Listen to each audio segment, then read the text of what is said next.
Hello and welcome to episode 137 of the Talk Nintendo podcast. I'm one of your hosts, Casey Gibson, and joining me tonight, my friend, the Cornhusker himself, Mr. Perry Burkum. What is up, Casey? Not too much, my friend. How are you? Dude, I'm doing fantastic. Just fantastic. Had a great day. Coming back. We're recording early. I like it. It's a very springy. It's kind of cold, chilly, but raining. I mean, it's not like freezing, but it's just a very springy, early spring day, and I like that. I'm jealous. You know? It's like 82 degrees right now. Ooh.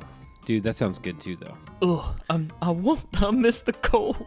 I know, but you know, it's so funny. It's like going from the cold to the, and I love how documented on this show it is. Like like going from the cold to the, like with me, it's like it's from no pants to pajama pants, you know. And I'm still in the pajama pants, but we've had a few days where I've gone to the just short, like gym shorts, and those are great too, man. I'm Dude, gym shorting it right now. A hot day, but like inside, and you know, if it's relatively not super hot, but you have like a nice big, huge thing full of iced coffee or iced tea. Oh baby. Yeah, I need to get on that iced coffee fan? flow. Yeah, right now we got the AC going. I'm pretty sure we have the AC going. Yeah, I'm looking at like the 10-day forecast. There's one day that dips into the 70s. Otherwise, they're all 80s plus. Meanwhile, wow. I'm like, I just want the snow, dang it. I know. Hey, it snowed the other day. It snowed a few days ago. Yeah, it was Sunday morning. Yeah, I saw in Chicago too, so it was probably a similar or the same storm. Yeah, crazy, right? I mean, it wasn't a lot, but yeah, but it's still sort of cool. It's almost May. Meanwhile, I'm like sweating my cones off down here. Wait, is it May when this show posts? Yes. All right. Well, happy May Day. We're recording this on the very last day of May. Are we? Or April, I should say. I see. And this is episode 137. Steven. Amazing. We've made it this far. Can you believe it's been 37 episodes since our 100th episode with Johnny Metz? Seems like dude, that seems like last month. Oh, really? Yeah, time flies, man. I feel it's one of those it's one of the like the famous, you know, it feels like yesterday, but at the same time it feels like 8 years ago, you know? Oh yeah, for sure. I mean, we're going to be talking 150 soon, you know? I know. Crazy. I know, dude. 13 episodes. It's insane. We'll need to do something fun for 150. We'll do something. Maybe a video. 150, we'll do a video right? podcast. Because I'm trying to think. 138, 47, 48, 49, 50. All right, it will be July 30th. All right. 5 months from now. No, I can add. 3 months from now. Yeah. The 30th. Boom. There you go. You'll just have to fly out to Charleston. All right. We'll drive and meet in the middle, and we'll record in like a shanty hotel room. That'd probably be sounds good. Yeah, it'd be amazing probably. But yeah, so cool. We've got a doozy of an episode here. Yeah, we do.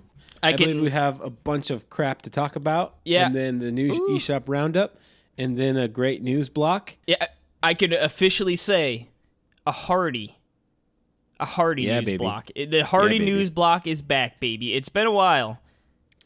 Yep, but followed by some good old listener mail. We asked for listener mail, and our loyal fans and listeners. I wouldn't say fans. Our loyal listeners. Fans, I don't know.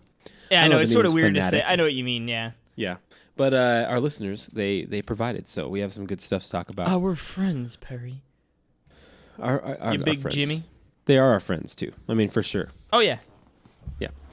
Cool. All right, well, let's get started right with some quick bites. Alrighty. I've got a little quick bite, which I have a feeling we're going to switch up our order. We have the show notes, because we could sort of roll my quick bite into your first game. I figured that we could, you know. Yeah. Like, we wouldn't have to have me talk, and then you take a bunch of games. So we'd probably just leave it. You know what I mean? Like, switching off and on. Yeah. So I've been playing a little and by a little, I truly mean a little Mario and Zelda VR experiences. Reviewing one of them, right? Yeah, I did the review for the Mario experience, and I played literally like 3 minutes of the Zelda experience, and that's all I needed to play. But Well, let's talk about the Mario one first. okay, so Mario it's funny because I haven't played Odyssey in a while, so like when I fired it back up, it was just like, hey, this costume's available. Hey, this costume's available. Hey, this and it was like Halloween costume, Right. Christmas costume. And then finally you got to the VR, and what you do is you get in, and there are 3 islands, and it is the Cap, the Seaside, and the Le Champ kingdoms that you could pop into, and there are 3 little mini challenges for each one, and you gotta collect the old music note, or the treble clef, right? I believe is what it actually is. So someone called me out on the video. And what you do is you grab What a that. loser. Yeah, what an idiot. You grab that, and then all of a sudden, in trademark Mario fashion, you get a whole bunch more pop up, and the little timer goes down, and you got to grab them before the timer goes up. So, quick question: Yeah. Is this you're controlling Mario like normal? I mean, like you're fully controlling him? Yep. Yeah. So yeah, essentially, you're like just a camera centrally positioned in the kingdom. And, like, you could look around in full 360, like, look all around, look straight down, up. It's pretty cool. But, yeah, like, Mario, you're still controlling Mario like normal. So it's like you could look, and you could look around, and then you control Mario from that vantage point. And what you do is when you collect all those notes, then you get an instrument, and you bring that instrument to the corresponding musician on the island, and you do that for each. There's, like I said, there's 3 of them per island, and there you go. And now they're definitely scaled down size like kingdoms. It's not like you're exploring the full kingdom because then you'd have to move. Yeah, you were literally positioned in one spot. Now it doesn't really look that great, as you can imagine. Like the resolution really isn't that good. It's cool. Like there's definitely some cool like verticality involved, where it's like, oh, Mario got launched into the air and he's sort of coming flying at like you, the camera, So there's definitely some cool moments, but like I said, the notes are like pretty much in plain sight. There's like 1 or 2 that were like quote unquote hidden, Oh, really? Yeah, like it's you could get through each kingdom in like 5 minutes. And then there is the optional, like, gather 100 coins, which does sort of open up the door for a little bit more exploration of the island, or the kingdoms, I should say. But again, it's like it doesn't add that much longevity to it, and like, it is what it is. Essentially, you're saying that. I mean, it's really like a much of an experience, like as minimal as possible to be like proud of, or like to like include like on a box or something. Yeah, like I mean it's cool, like no doubt. Like if you have the Labo VR goggles already, like there's no reason you shouldn't. And if you have Mario, like which I'm assuming if you have VR, you probably have Mario too. But like there's no reason not to go check it out. Like it is cool to look around the island, and it's not. Like I said, it's not hard. It's not like the most creative thing in the world, but like nevertheless, it's cool to sort of see the island in like that 3D environment. Totally. But yeah, like by no means should you go be like, I want to play Mario Odyssey in VR. I need to go buy this Labo kit. Like, no, like absolutely don't do that. You know what I mean? But I mean, to be honest, I think it's not just that, but it's kind of like I was thinking about picking up the VR. Oh, I can play a portion of that too. That's one of the things that'll push me over the edge. I mean, just to try it. And I'm not saying that's a good thing. No. I just mean that actually is a thing. Like it's because the thing is like when I got the VR, and I'll talk about it, but that concept is really intriguing. It's like, oh, it's more things. Oh, you can play as Zelda. Even just hearing that. Oh, you can play a part of. I mean, it's more things you can try it with your new toy. So it's just kind of a cool thing. Yeah, and that's probably why they did it, right? You know what I mean? Like you said, it's a tantalizing idea. You're like, oh, baby, like let's do this. But essentially, it's not worth it's not worth it. Like, sure, if you're already interested and that's like the tipping point, like I could understand. But again, you're gonna be like I went through. I did all 3 kingdoms, got the 100 coins, and it took me maybe a half hour. And like when you do beat it, you unlock like a concert. It's like, oh, a very special concert's going, you know.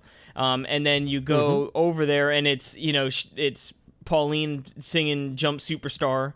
And like there's a crowd full of people and they're all cheering, and again like you're sort of stationed like in your one position, and Mario can run around and jump on people, and you're like, oh, okay, cool, you know. And then you can also watch the opening and closing cinematics, but not with like it's just like a theater mode. So so it's like you watch it through the headset, but it's, you know what I mean, like it's not like you're looking around, you're just watching like a screen through the headset. Gotcha. But well, yeah, that's disappointing. So yeah, I mean, like I said, it's if you have the VR goggles and you have Mario, like yeah, absolutely, I think it's worth checking out, you know. But like I said, by no means like should this be like a reason to buy it. And even if this is like your tipping point, like it's really not that much of a tipping point. You know what I mean? Like right. And then as far as Zelda goes, I jumped in there for a minute, flipped on my VR mode, and man, whew, it is terrible. I mean, like I didn't play like I said, I played it for like 5 minutes. It's so like there is no like head like like when you look to the left, right? So you're looking through the goggles and you look to the left. Now you're thinking sort of like Mario, where it's like you're going to be stationary and you're just going to look to the left, right? Yeah. But instead, it's like, no, the camera swings to the right. You know what I mean? Like, right. So that like your view is looking to the left, but it's like you're essentially the camera. So like if you're, am I making sense with that? Yeah. So it's like, oh, I'm like, I want to look down, but like the camera flies up into the air, you know? Or like, oh, I want to look up, and it's like, oh, it like gets low behind Link, so you can see up, but it's like really disorienting. Like, whoa, like this is weird, you know? Yeah. And like, I don't know how anyone could ever play or would ever want to play like that, you know? Weird. Yeah, I mean, I don't know. I didn't like it. Like I said, I didn't really give it like too long of a play, just because. You felt sick? No, I didn't feel sick. Like. It's just like this is weird. Why would anyone want to play like this? You know, like it was essentially what it was. And it's like this doesn't really feel great. And yeah, like I'm okay not playing this anymore. You know, it would have been cooler, I guess, like if it was like Mario, where like you sort of followed Link and like you could still look around up and down. You know, and like like. Sure, you could be looking over to the left side and Link won't necessarily be on the screen, but like you could still look over there. But no, it's just like, no, we're just going to swing the camera to the other side. Yeah, I don't know. Definitely, again, I would not say this is worth purchasing for that particular reason, you know? And like I said, in fact, it's a reason to take it back. Yeah, I'd like to return this, please. But yeah. Overall, pretty lackluster, I'd say. Like I said, Mario is cool to check out if you have it, and Zelda, I just couldn't imagine anyone actually wanting to play that way. All right. Well, fair enough. Now, we can snap out of our appetizers, our quick bites, and let's go right into our main entree here, which is the new hotness that came out, which is kind of a huge release for the Switch. It's one that released on all other major platforms at the same time, which is very rare, right? I mean, super rare. It's not from Super Rare. Is it a Super Rare game? That would be crazy. And very stupid on Mortal Kombat's part. Yeah. To only do 4,000 copies. Mortal Kombat. Yeah. But yes, it's Mortal Kombat. Which is it? Mortal 11. Kombat 11.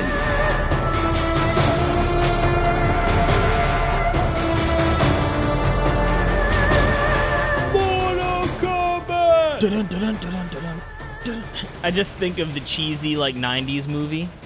Yep. And actually like to be honest, I really want to see it again. Like, Yeah, I haven't seen it yeah. in so long. Like, I was thinking, like, man, it'd probably be sort of amazing to go back and watch it. Oh yeah. But yeah, Mortal Kombat, baby. Ooh-wee. It is so good, dude.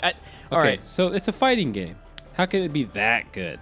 Because the story mode, man, it's like the story mode is so good. That's what I always Now, good loved. in what sense? Like, it's amazing. Like Funny? Like it's like funny, but also like over the pretty top. serious. And then like you've got like they just do story mode right, man. So like of course like I guess if we were looking at Smash, it sort of has like the all right like what are they gonna do with story mode like space emissary, subspace emissary, there it is. Was sort of like the hey, we're gonna be flashy, but the gameplay sort of sucks, Right. Then it was like, hey, we're gonna do World of Light, where it's like the gameplay is good because it's Smash, and like the story was okay, but like it really wasn't the a story's not that story good. per Yeah. se. Yeah, I guess like the idea, like whatever it was, they just make it work, because I think the style of fighting, it's a pretty traditional 2D. Side. You're just fighting. You're not. Yeah, no, it's not, like, it's doing legitimate anything just else. fighting, but like Okay. they've got like sweet cutscenes and like the story's interesting. So essentially, there is this. I'm gonna be so bad with names here. There is. I'm blanking on her name now. Essentially, she is like the keeper of time, essentially, or like she can sort of manipulate how time works. So she's like Chronica. That's it. That's her name. And That makes sense. So she's like, we need to eliminate Raiden. You know what I mean? Like, we need to get a timeline where Raiden is gone because, screw him. So she's like introduced like timelines sort of melding together. So essentially you're getting like young versions of the characters and then like older versions of the characters so that's where like some of the comedic elements come into play, right? Where it's like young Johnny Cage, he's like a movie star and he's got like, think like the 1980s, like, oh, he's got, or 90s with the freaking like, I can't think of the word right now. Like those jackets. Oh my God. I can't believe I'm blanking on this. Clothing? Yeah, like super colorful. Oh, what is the material? I can't believe I'm like. You're just having a brain toot? Yeah, hold on. Like the windbreaker. I guess, yeah, like windbreaker jackets, you know what I mean? Like, yeah, okay, like, sure. Like yeah. all super colorful and stuff, like Yes. super over the top. And he's like, he sees the older Johnny Cage and he's like, yeah, man, like we gotta be like someone like a more important element of the story's going on, and you just see those two like walking in the back. He's like, come on, man, we gotta be in a movie together. Just think about it, like, just stupid That's stuff, amazing. right? And like, and during one of the portions, like Johnny Cage, the older Cage, like smacks the glasses off the younger one, like, and they're like, think like purple brimmed like party glasses, and like sure enough, he's got another pair like ready to rock and roll in like 2 seconds, like. That's funny. But yeah, it's cool because how it works is it's like there are chapters, right? And each chapter is sort of like a character. So it's like you start out with Cassie Cage, which I thought was That's funny. you. Yeah, it's me. And then like you fight with her for the chapter, and then it passes on to the next chapter where it's a different character. And then there are some chapters that have two characters, and then like when it's battle time, like you choose which one. It's like, you point to the left, point to the right to pick which character you want. And it just works really well because it's like, all right, you got like over the top action and story going on and all this. And then all of a sudden, it's like, oh, these two are going to fight now, and like seamlessly right into battle, and you fight.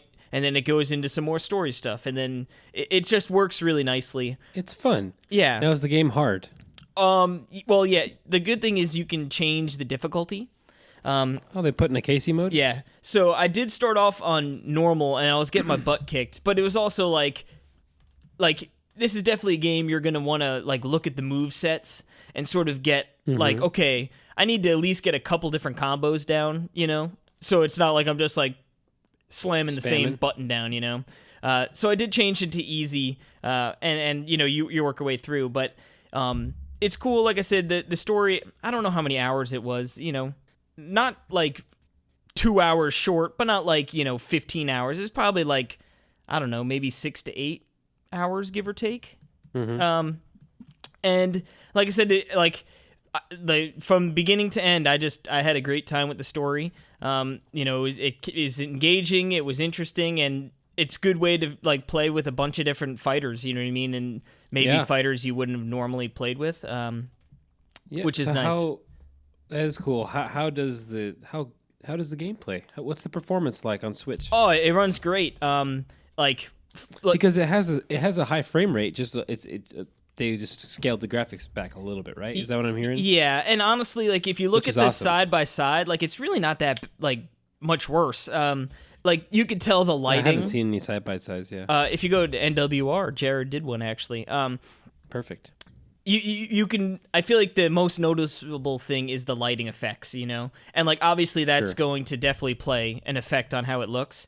It looks better on the other systems, no doubt, but it runs like super well. Like I never had any experiences of it really being like really bad or laggy or anything. During story mode, like there would be like a little like second, like after a battle ended and when it was about to kick back into like story mode, like there was like a tiny little pause, but like, it didn't affect the gameplay and it was just like a half a second, and then you're back into it.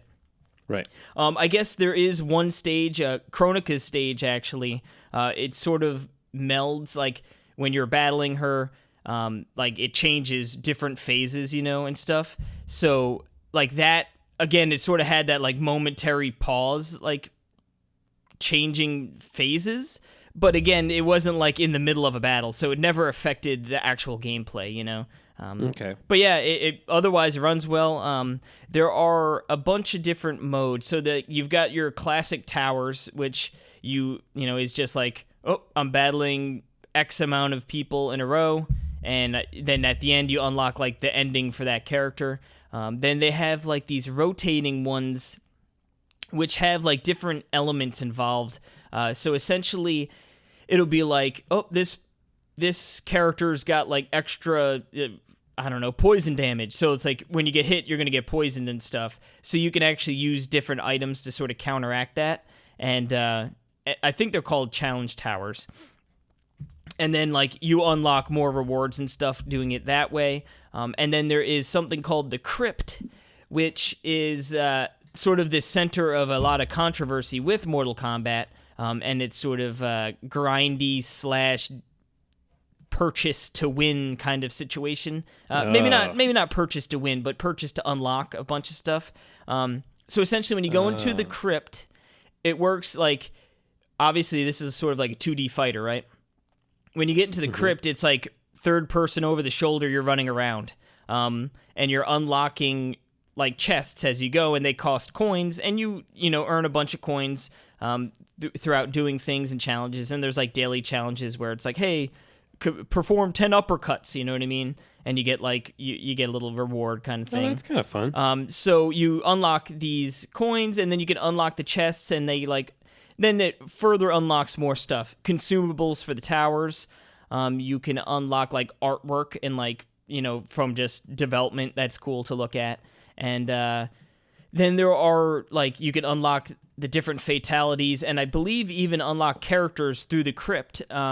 But what's annoying is like, so there are chests that you need to open with hearts, and you get hearts by performing fatalities. And there's other ways, because like I had a ton of hearts, way more than the number of fatalities I had performed. And essentially you need like 260 or like north of 250 hearts to unlock one chest, right? So like that means you need to play 250 fights, win 250 fights, really, actually. You need to win them, and then you need to perform fatalities for each one of those fights to unlock one chest. So it's like, yeah, like people were really, really angry because it's like the economy's just like really unbalanced. Like essentially sort of like, oh, hey, don't want to fight 250 fights? Like, why don't you buy some hearts, you know? So, amazing. I know Now- it was actually like a controversy before it even launched. And I believe they've commented on saying like, hey, we're going to like come. Yeah, I was going to say, I and- don't know if you had that in the news. Yeah, that they were going to like revisit how that all. They were going to give a bunch of hearts away too with an update. Okay, I guess that's one way to do it. But yeah, which it's is like a really funny way of balancing. it's like, why don't you just instead lower the hearts requirement? You know, because it's of course. then we won't make millions of dollars. Yeah. Well, but we already bought the game. Oh, silly Casey. But here's the thing: it's like I had enough to open one of those heart chests, and it's like I got the fatality for a guy I don't even use. You know, it's like like. Gross. And it's like, sure, you know, I could go play that guy. It was Jax. He's pretty fun. Like, you play him in the campaign. But it's like, no, I wanted Raidens or, like, Scorpions or something, you know? Or Kung Lao, you know? Come on, you know? But of course. But, I love Kung Pao. Kung Pao chicken. But yeah, so it's like, I mean, for me, the main reason I bought Mortal Kombat is because, like, that story mode. Like, I'll be honest, man. It's like my roommate when I was in college got Mortal Kombat 10, and like we played through the story mode, and I was like, this is amazing, you know. So it was one of those like that's. Wait, back in college was the last Mortal Kombat? I believe so. I'm pretty. Mortal Unless Kombat it. 10 was Let's then? see. Unless if Maybe it that was 9. was it 9. I don't know. Let's see. I don't know. I'm pretty sure it was 10. Maybe there. I don't know. I'm just gonna say the naming conventions might be weird, but let's see. Yeah. Mortal. No. Yeah. It must have been. All right. It was just Mortal Kombat, Okay. and then there was Mortal Kombat Arcade I Collection. love it when they do that. Then there was Mortal Kombat X, which I guess would be presumably 10. Yeah. And then XL. Yeah. So it was Mortal Kombat. Just Mortal Kombat 2011 was the one I played in college. That was really fun. So that's why I was into it. You know, if I was like super into it and I wanted to unlock all the characters and all the fatalities and everything, like I'm sure I'd be way more pissed off about how grindy and microtransaction-y everything is. But being that isn't really my main focal point, you know, like the mechanics are really fun and the story mode's awesome and like the actual fighting is great, you know. But yeah, I could definitely see where people are pissed off about the grindy crap that you need to do to unlock a lot of things, you know. So. Oh yeah. Well, but you like it. Yeah. Oh yeah. It's like I said, it's fun. You know, like I'm definitely into it. Have you played it online? I've not played online yet. I Okay. should. Yeah. I'll probably do that some point this weekend, and then we can get like an update for next episode. But yeah, I have not played online. I've just been, like I said, story mode, and then I was diving into the different towers and sort of exploring what all those were all about. I was really excited because I was telling you before that I almost traded a controller, like this off-brand controller, and another game for Mortal Kombat this weekend. And I was going to surprise you and be like, look what I got, and then let's play. But then it didn't happen. Boo. And now I'm just telling you now, so you can just feel bad. Yeah. I would have loved to perform a fatality on you. Yeah, they're pretty gruesome. It's good fun, you know. It is definitely a rated It's M good, game. hearty fun. Yeah, ripping people's faces off and stuff. It's the definition of maturity. Yeah. Mortal Kombat. Mm. Yeah. The game that makes parents not understand what video games are because they see that game and they think that's what video games are. That is what video games are. That's exactly what I was just going to say. That's because that's what it is. Yeah, we fooled you. Now, speaking of what video games are, I don't know if you can classify this next one as a video game that I've been playing. I mean, I think there's an argument for that. And that is, I have been playing Labo VR.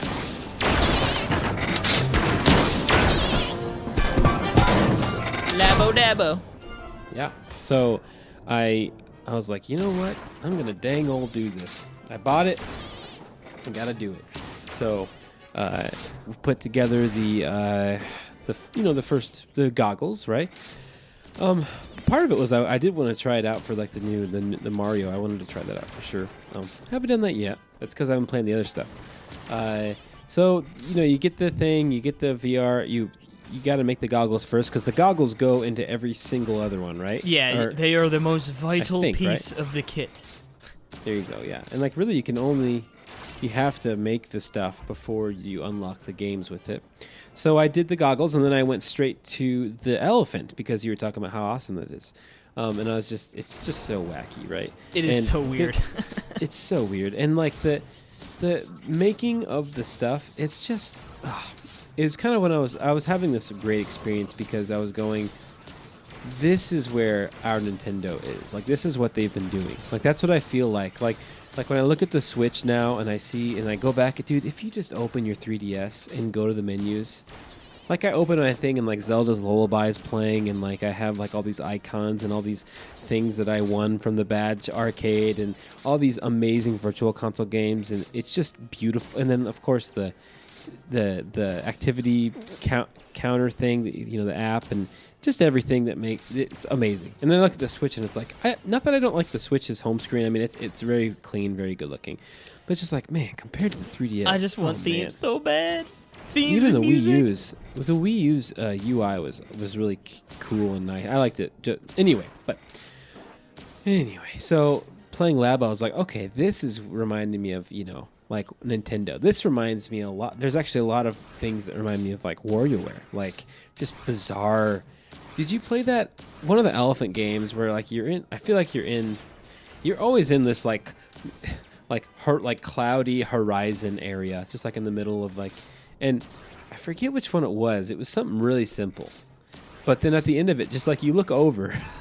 And there's just these four random like statue things that just come up and like look at you like, hey, like, and they're just like they look like carnival things, and they're just so random. And this game is so wacky. I mean, it has so much weirdness to it. Like the hippos, like what the heck is up with the hippos? Like that, like the feeding the hippos and stuff. And I think with the elephant one, you have like the vacuum one. I don't know if you try. Or you vacuum. Or maybe that's the gun. I think that's the blaster. Anyway, so then I've made the elephant. A few days later, I played around with the elephant. That was a lot of fun. There's not tons of stuff for the elephant, though, right? I mean, there's only like that one main game where it's kind of like a Rube Goldberg machine. And then, right? That's what you're talking about last time. The puzzles? where you're grabbing, like you're trying to get the ball to roll down and find. And then there's like just a handful of little. There's a really cool one. There's the drawing one. The drawing. Then there's the one it's actually really neat. It's kind of like a Star Fox game, like you're holding a ship and you're shooting at stuff and dodging stuff, in space. Did you play that one? I don't think so. That was one of the the Plaza ones, right? I'm sure, yeah. Yeah. That's I didn't play all the Plaza. Yeah. The organizing ones are kind of weird. Like the organization of it's really bizarre. Like it's not easy to get around as you'd wish, or for me, like just to fully understand everything. But then I moved on, and I just wanted to seeing like the blaster. Have you made the blaster? No, not yet. Oh my goodness! I need to this weekend. I mean, it's quite a long time. I was watching that '70s show while I made it. Like, it took a while. Making VR. Yep, that's it.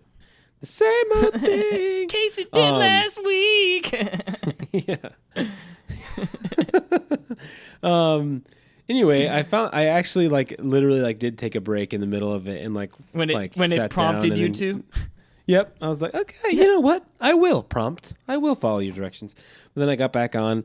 It's amazing, dude. And I didn't realize you think that it's just like, okay, it makes sense, right? You have this blaster.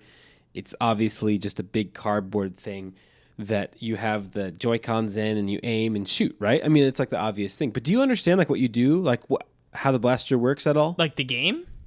No, I mean, do you know how the actual unit works? Oh, no. Dude, it's crazy. Isn't there a shotgun? Cock it. Right, yeah. And it goes back and it hooks. and then you shoot, and then you can feel it. You can feel it, boom, like you're always. It's like you're cocking a shotgun, and then you're shooting it. It's amazing. Yeah, I mean, even the camera has like the little gear in there, so when you are like zooming in and out, it gives you that little like click, and like not like a big like recoil or anything, obviously, but like you could feel it, you know. It's pretty cool how they do that. You can feel the thing in the middle that moves. You can feel it hit your hand, like it feels like you're really shooting. It is so neat. It is just, and it's really fun. Like when you're done, I will say, like, it's really neat. The Labo part is really fun. It's really like Legos, you know. It's kind of the same thing. I was with this VR. I was kind of like way more excited to play the game than I was like to make it. I mean, it was fun. Like it is fun, and there's little things that are as satisfying as breaking off that cardboard out of the like punching it out of its oh thing. Man, it is oh, I could do that all day. It's kind of like popping bubble wrap, you know. It's just very satisfying. But yeah, I mean, but I played the game, and I've played a little bit of it. The main, you know, blaster game, you're on rails, and it's awesome. It is so cool. I mean, you're like, it is a truly really special experience. Just completely different. And that's what hit me. Like, how crazy is it that Nintendo took their existing hardware and they could make a VR with it, like just by adding cardboard. Like you think of like PlayStation VR, like that's like a whole nother system add-on, you know? Like it literally costs like more than a PlayStation. And it's just, you know, it's still really cool, but the way that like the Switch has capabilities to have a VR game already with the Joy-Cons and the gyros and stuff, pretty amazing. Oh, like, yeah, it's definitely cool, like, but it is unbelievable. definitely not in the same category as PSVR, though. I don't know. I can't. How do you know that? I mean, I guess because they're like full-fledged games. I think you're assuming that. No, that's true. That's true. But the experience, I'm telling you right now, is that I've played on a Vive on the top high-res PC, top of the thing, you know, top of the morning, and there is barely a difference. Seriously. I mean, there is not a huge difference between this VR and I mean, it's just way not more... that I can remember. Well, I was going to say, it's just better looking, right? And then, obviously, like... Yeah, a little. It's a little better looking. Well, then you must not have been playing a very good game, then. Dude, graphically. Yes, I was. Like, there's no way you could compare... I was playing the stuff that came with it. Well, yeah, I'm talking dude, like... but you haven't even... How can you tell me I can't compare it when I'm the one that's done it? I'm just telling you, haven't? dude, there's no way that, I like... have done it. If you're, like... Because... I'm telling you, it's not of a big difference as you think, is what I'm saying. But I'm sure that was more on the direction... Like, if it's a free tie or a free included game with the hardware, like, obviously it's not going to be, like, a like... I'm just saying there are definitely games. I played like 10 games. Okay, I played like 10 games. Like if you go to like what is it, Forza?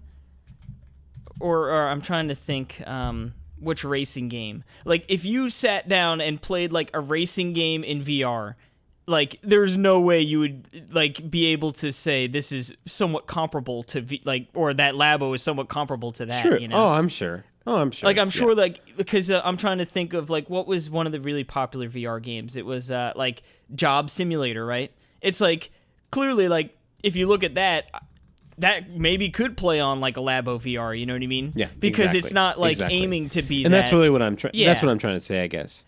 Like, I'm talking about for, like, indie stuff, for low-key stuff. Like, I'm sure, like you said, like, I wouldn't be... Well... I would be surprised if Job Simulator came to the Switch for Labo VR. But, like, yeah, something like that could totally... Because, yeah, it's a little more blurry, you know, but they're not trying to be cutting edge. Exactly. Yeah, all right. I was just talking more like... there are definitely games that push the hardware, you know? No, for sure. But I guess, like my point being that I can't believe that on some stuff, like, it's comparable to a lot of the experiences that are out there. And it's just made out... And I know that cell phones have done this. But cell phones can't do... like what the Joy-Cons do. Yeah, they don't have the gyros and So stuff. having that, it's just a really cool system. And man, was I impressed. The only thing that I really can't stand about the whole thing is that it does, and I know you talked about this last time. The whole no head strap is bizarre on a lot of ways. Like when I was playing with the elephant or just, a lot of stuff, like my arms just got super tired. Oh, like, yeah. really yeah. fast. And that's annoying. Well, that was I was like, man, I just want to. So I did order a strap. With the camera, like, I never ran into that because I feel like I wasn't playing it as long, but it was also more natural to be like put it like, still hold on to it into my hands, for a second. Yeah, yeah. But yeah, with the elephant, I definitely ran into that because I think it's the games were longer, right? But also it's especially like when you're extending and sort of going all over the place. But and then you're also holding the tracking though? Dude, it's amazing, man. It's like flawless. I mean, like the moving around like 360 degrees. It's amazing. Yeah, I know. I was so impressed. Well, that's like I was like I didn't really know what to expect with the elephant, and I was just like, oh my god. Like, this is way better than I could have imagined, Yes.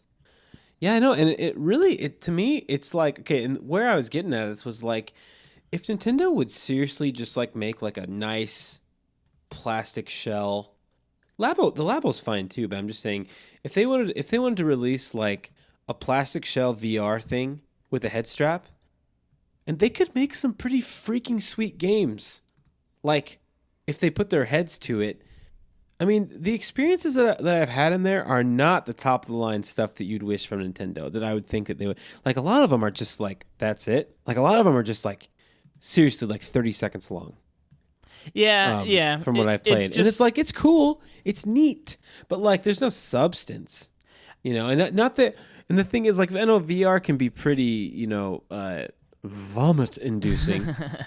But, so I get the idea of, okay, there's no strap, so you don't have people playing it for 30 minutes at a time, and it's just safer for everyone, and the experiences can be short, so they don't get up. I see how that all feeds into each other. It's like they don't have long experiences because they have to hold it up. Mm-hmm. So that would be really annoying if you had to hold it up. But then if they are long experiences, then we have to create a head strap.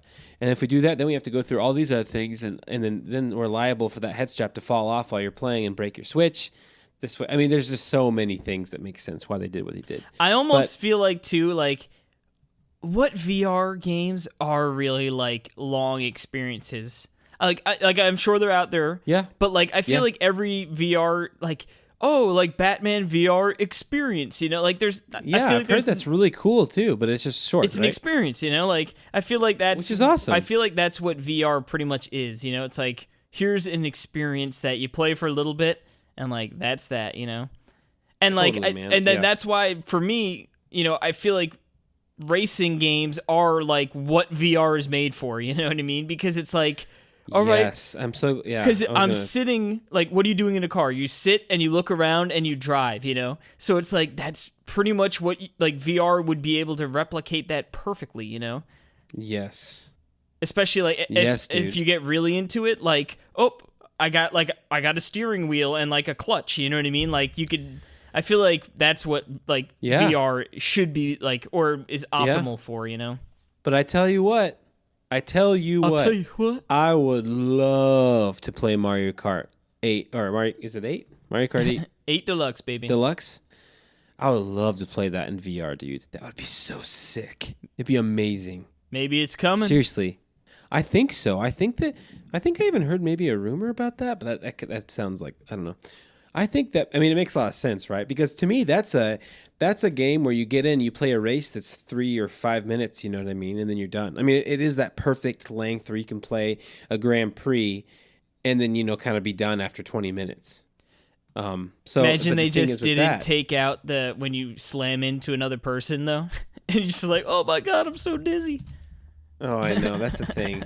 It would have to be like specially crafted levels. I feel like almost. You're right. It couldn't just be from the player. It's like like when they jump and do the backflips. Like it's just mapped to their head. So it's like everything's like going crazy. You know what would work well is you could play. God, Excite Bike level would work well. Yeah, just take out like the flips, like when you do jumps and stuff, and like you could definitely play that level pretty straightforward, you know. Yeah, exactly. So anyway, I just think I am very much impressed with Labo VR. I think it's really neat. I think it's something that everyone should try. It's one of my favorite experiences on the Switch. It is completely different from anything on the Switch. That's what I love about it. It is completely different. I mean, it's like you are enveloped into a world. And yes, it's not amazing looking, but it's not crappy looking at all. I mean, it's fine. You don't go, ugh, it's so gross. It's nothing like that. Everything looks, I mean, it's surprisingly good. And I like how it looks like when friends get on. Oh yeah, just like right in your face. And like that box comes up and it's like pixely and it looks cool. Like it's like it reminds me of like the 3DS or something. Yeah. I like that. Yeah, like I said, I feel like it's obvious they're not going for like the most high def looking, you know what I mean? So that's why I think with what they are offering, like it is really cool, you know. Yeah, but I would definitely be interested, and I definitely will be in more of this. I would love for them to expand Labo VR, maybe come out with just like this would be prime for like something like DLC or just little packs or something. I'm just saying or like a whole Labo VR 2, like if they had another thing, I'd love it. Like I really would. I think it would be awesome. Especially, you know, if they could somehow be, I just think it'll be easier. Like once you have the goggles, you're good, you know? So, and also other updates for old games. Like it'd be cool, like to play like New Super Mario Bros. Deluxe, like in like a theater mode where you're like, you know, like you can like look to your left and to your right and see everything. It'd be crazy. So I want to watch a movie in my VR experience. Yeah. Well, I just mean like from the side, like not necessarily. Yeah, like off to the side I action. love that idea though. Like imagine playing Donkey Kong Country Tropical Freeze like in VR, like from like so you can like look to the left and the right and see like what's in front of you. It'd be crazy. I mean that's crazy. I know that's never gonna happen, but a man can dream. Come on, Nintendo, what are you doing? Now speaking of dreaming men, Casey, you've been playing a certain game by a certain steampunk infused developer called Image and Form that came out this week or last week. The best game, SteamWorld Heist. Oh wait, nope. I've been playing SteamWorld Quest. Yes.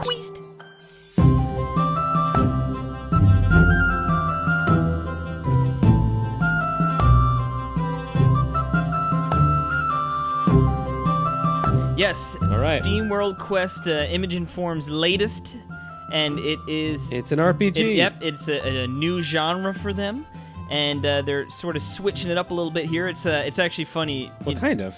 The game starts off as like a little, you know, steam robot, and I forget if it's a grandpa or dad or whatever, reading them a story, and like, I want to hear a story. Like, oh, like, let me tell you another story about space pirates, you know? And then the little kid's like, no, like, I want a different story. So that's why now we're in the mythical world of RPG goodness with magic and all that stuff and swords. And you'd get in there, and I will admit, it's still very early in the game. I've completed 2 chapters, so these are pretty early, but I feel like I can speak pretty well on how the game actually plays now. So this is it's card-based, card-based right? RPG. So you start out with 2 characters, and one is sort of, you know, your warrior, one's sort of like a mage. I guess she's an alchemist, you know, is like her story-driven you know, job, but like she plays like a mage, you know, she has spells and stuff.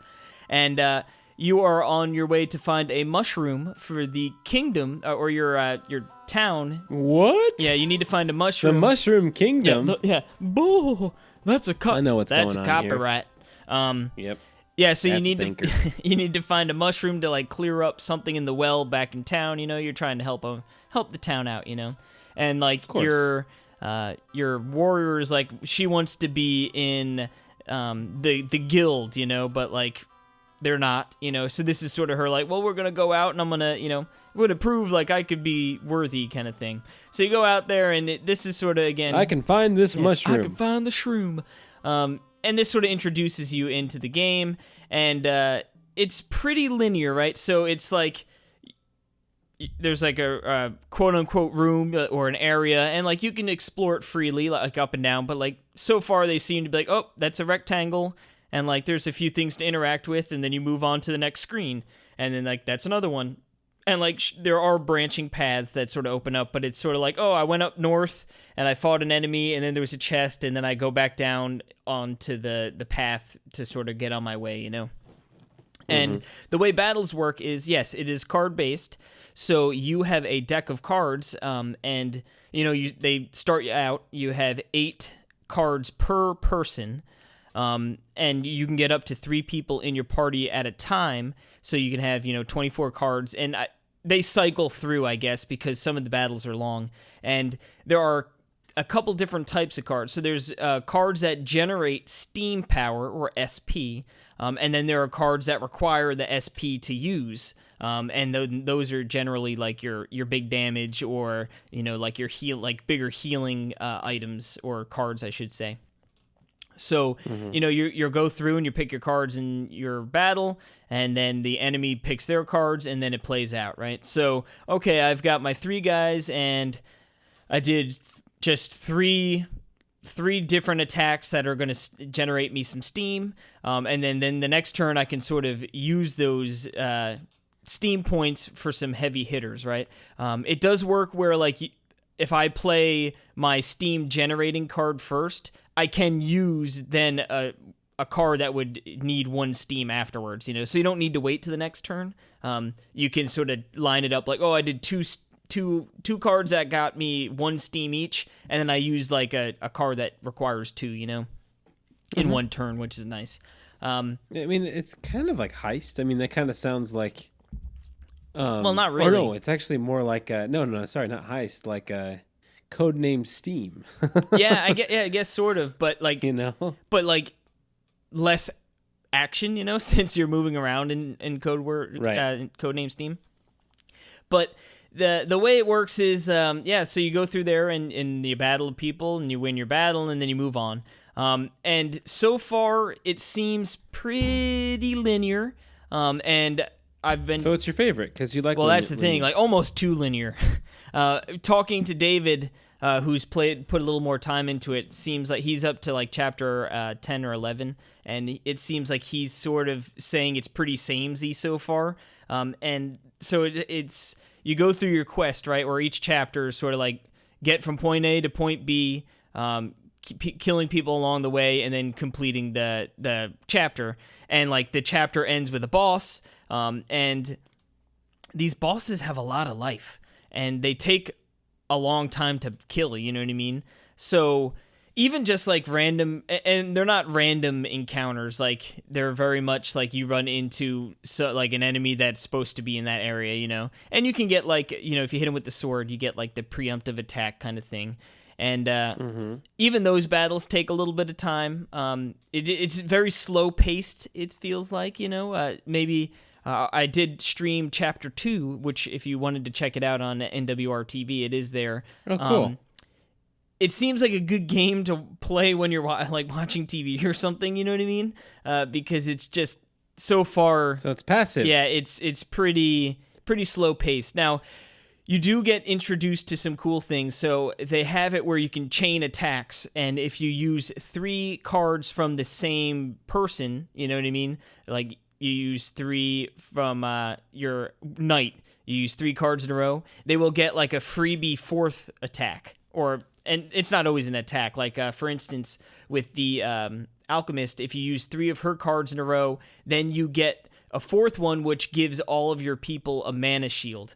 And that's one of her cards, is like, oh, I'm going to use it on myself, and then I get a little mana shield, so when I get attacked, like, I don't get hurt, for X amount of points.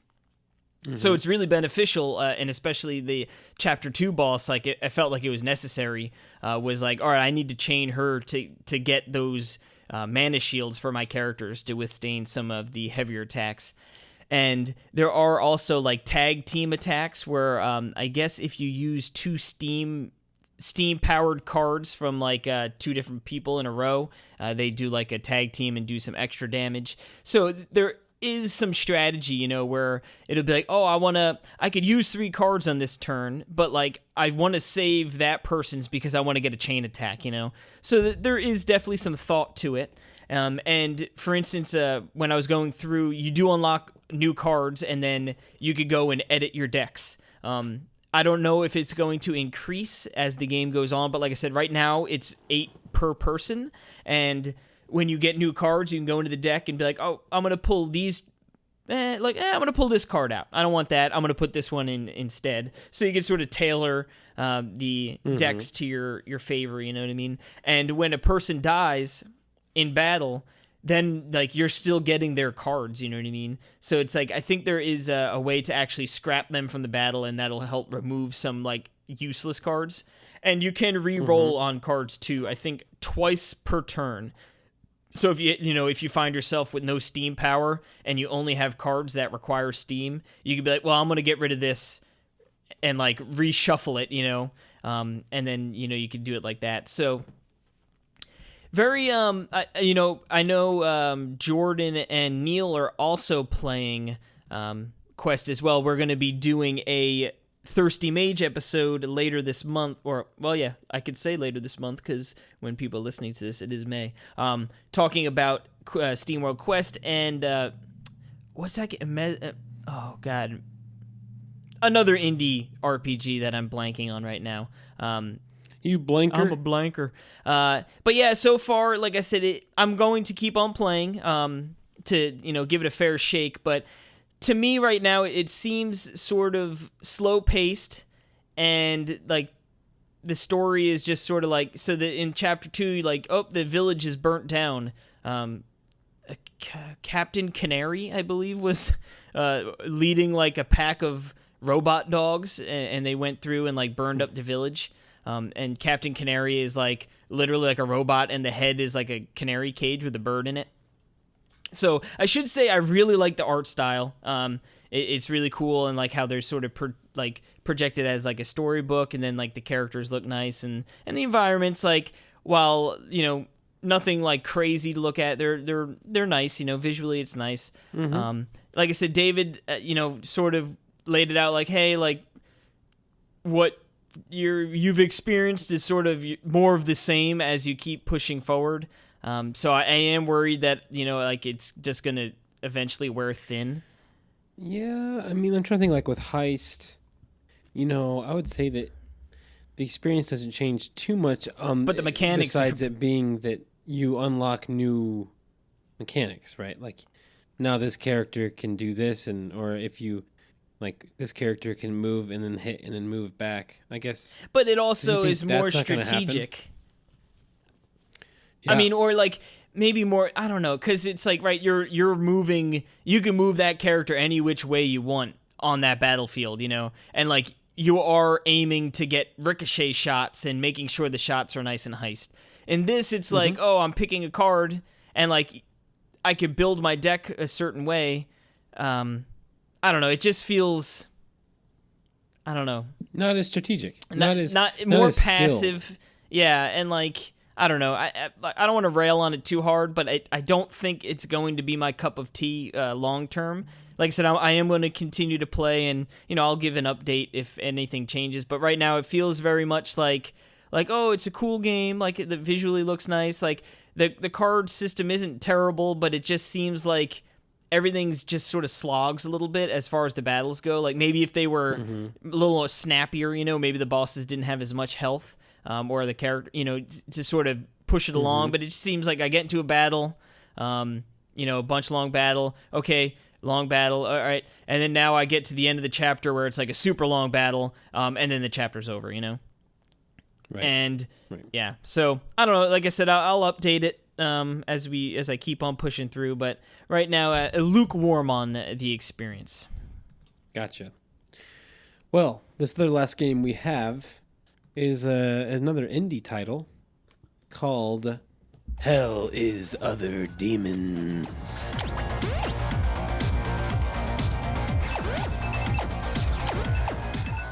That was new eShop Game of the Week, baby. Game of the week, yeah. And so you picked it up? Yeah, I reached out to the developers. I'm gonna be doing the review for the website, and after hearing after hearing the National's high praises, I felt like I owed it to myself and everyone to check it out and spread the good word. And that is exactly what I'm going to be doing, because it is some good words, because this game is really cool. Really? Yeah, I really like it. It is, what they call it, like a bullet hell, platformer. It's like a roguelite. Would you compare it to anything else? I mean, for any sort of reference? Well, it's a 2D level-based game, right? And it's a shooter, for sure. I can't think of one particular one. Gunner? I mean... not really, because it's more like screen-based, almost, right?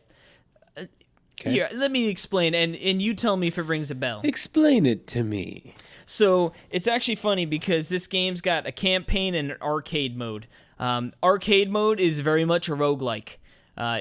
You're going in, you kill a bunch of waves of enemies, you move on to the next screen, and you just go as far as you can while getting upgrades and, this, that, and the other thing. The actual campaign is what I played first, and it is really great. So you get in there, and they give you a little tutorial to sort of get your bearings. And the first thing you're going to notice is your movement options are really, really nice in this game. So you've got a double jump, you got a dash, and you've got like a glide. So I love a double jump. What's up? I love, but you don't unlock the double jump. You just have. You got it, baby, from the beginning. And what's cool is when you bounce on an enemy's head, that double jump resets. So it's like you can play like the entire level without ever touching the ground, because it's like you're jumping, that's cool. You're popping on people's heads, you're holding down that B button to glide. So it's like, and then you could dash. And what's nice is the dash has a pretty like little or short cooldown. So it's like jump, I'm glide, I dash over to the side, I glide a little bit, I could dash back to the other side, pop on a head, I got my jumps back. You know what I mean? Like there's a lot of, like you could be all over the screen pretty quick, and like I said, without ever really touching the ground very often. So in the beginning, it's a little overwhelming because it's like enemies are all over the map, right? And you're like, oh my goodness, like it felt like I felt like bad in the beginning, I'm like, man, it's like I'm forgetting to dash, I'm forgetting to do this. But after it clicks, it feels really, really nice, super satisfying. And what's cool is that each level, right, is sort of like has its own little like quirk to it. Like there's a level called Bounce, where it's like, there is no platform on the bottom, and it's just like toxic water.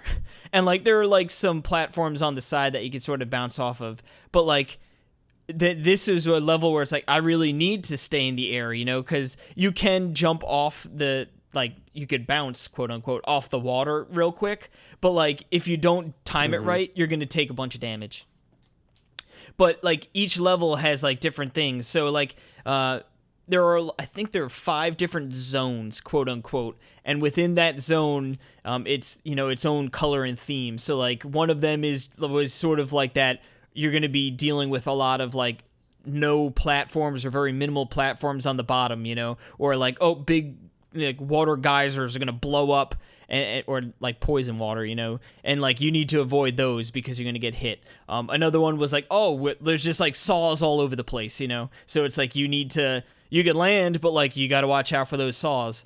And it's cool because you don't necessarily have to do it in any particular order. I mean, like the first area is sort of like locked in, and then once you get past that, like, you can go down to the right, you can go down to the left, like there are different ways you can progress through each stage, and it unlocks further stages. So it is cool to sort of have that option, because like I said, I found that bounce stage initially, I was like, I can't do this, like I'm going to come back. And then I actually got a power up that went on to make that a bit easier. So as you are completing each stage, it is, like I said, essentially there's just waves of enemies, ranging from like 3 to 5 different like waves of different enemies. You kill them, and as you kill them, they drop gems, and you collect all these gems, and then you beat the level, and then you can go to different shops to get upgrades. Those Upgrades. Yes. Those upgrades include guns, ultimate weapons, and then just like different buffs. So like the guns all play pretty decently. You know, you start out with like a pretty standard little gun.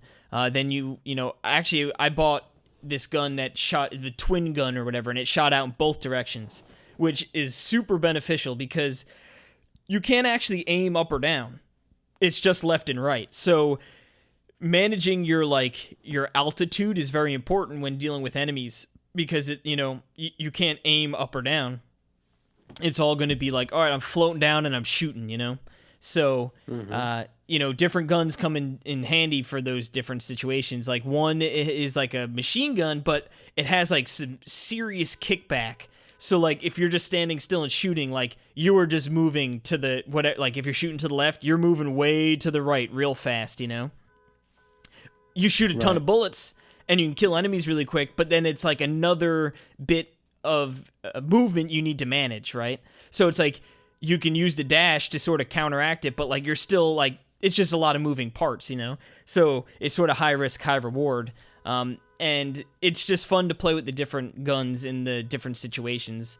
And then, like I said, you get different perks. Like one of them is a triple jump. So now you can jump 3 times with the dashes and your glides, baby. So like that's when I went back to that bounce level and I was like, like piece of cake, But yeah, what else they have? The buff where it's like, hey, you don't take damage from explosions, when you're under 3 little bits of health, or like, hey, add 3 bits of health to your stamina bar. Or there was a Halo one where it's like when you get hit, the invincibility is just slightly longer. You know what I mean? So there are different things you could play with, and it's unlocked, like I said, by purchasing these at the store, and then before each level you can change out your loadout. And what the thing is, you like with these buffs, you could buy all of them, but you can't necessarily use all of them at the same time because there is a certain amount of like equip spots you can use, and you can upgrade those equip spots as you go too. So it's like, oh, you can only have four. I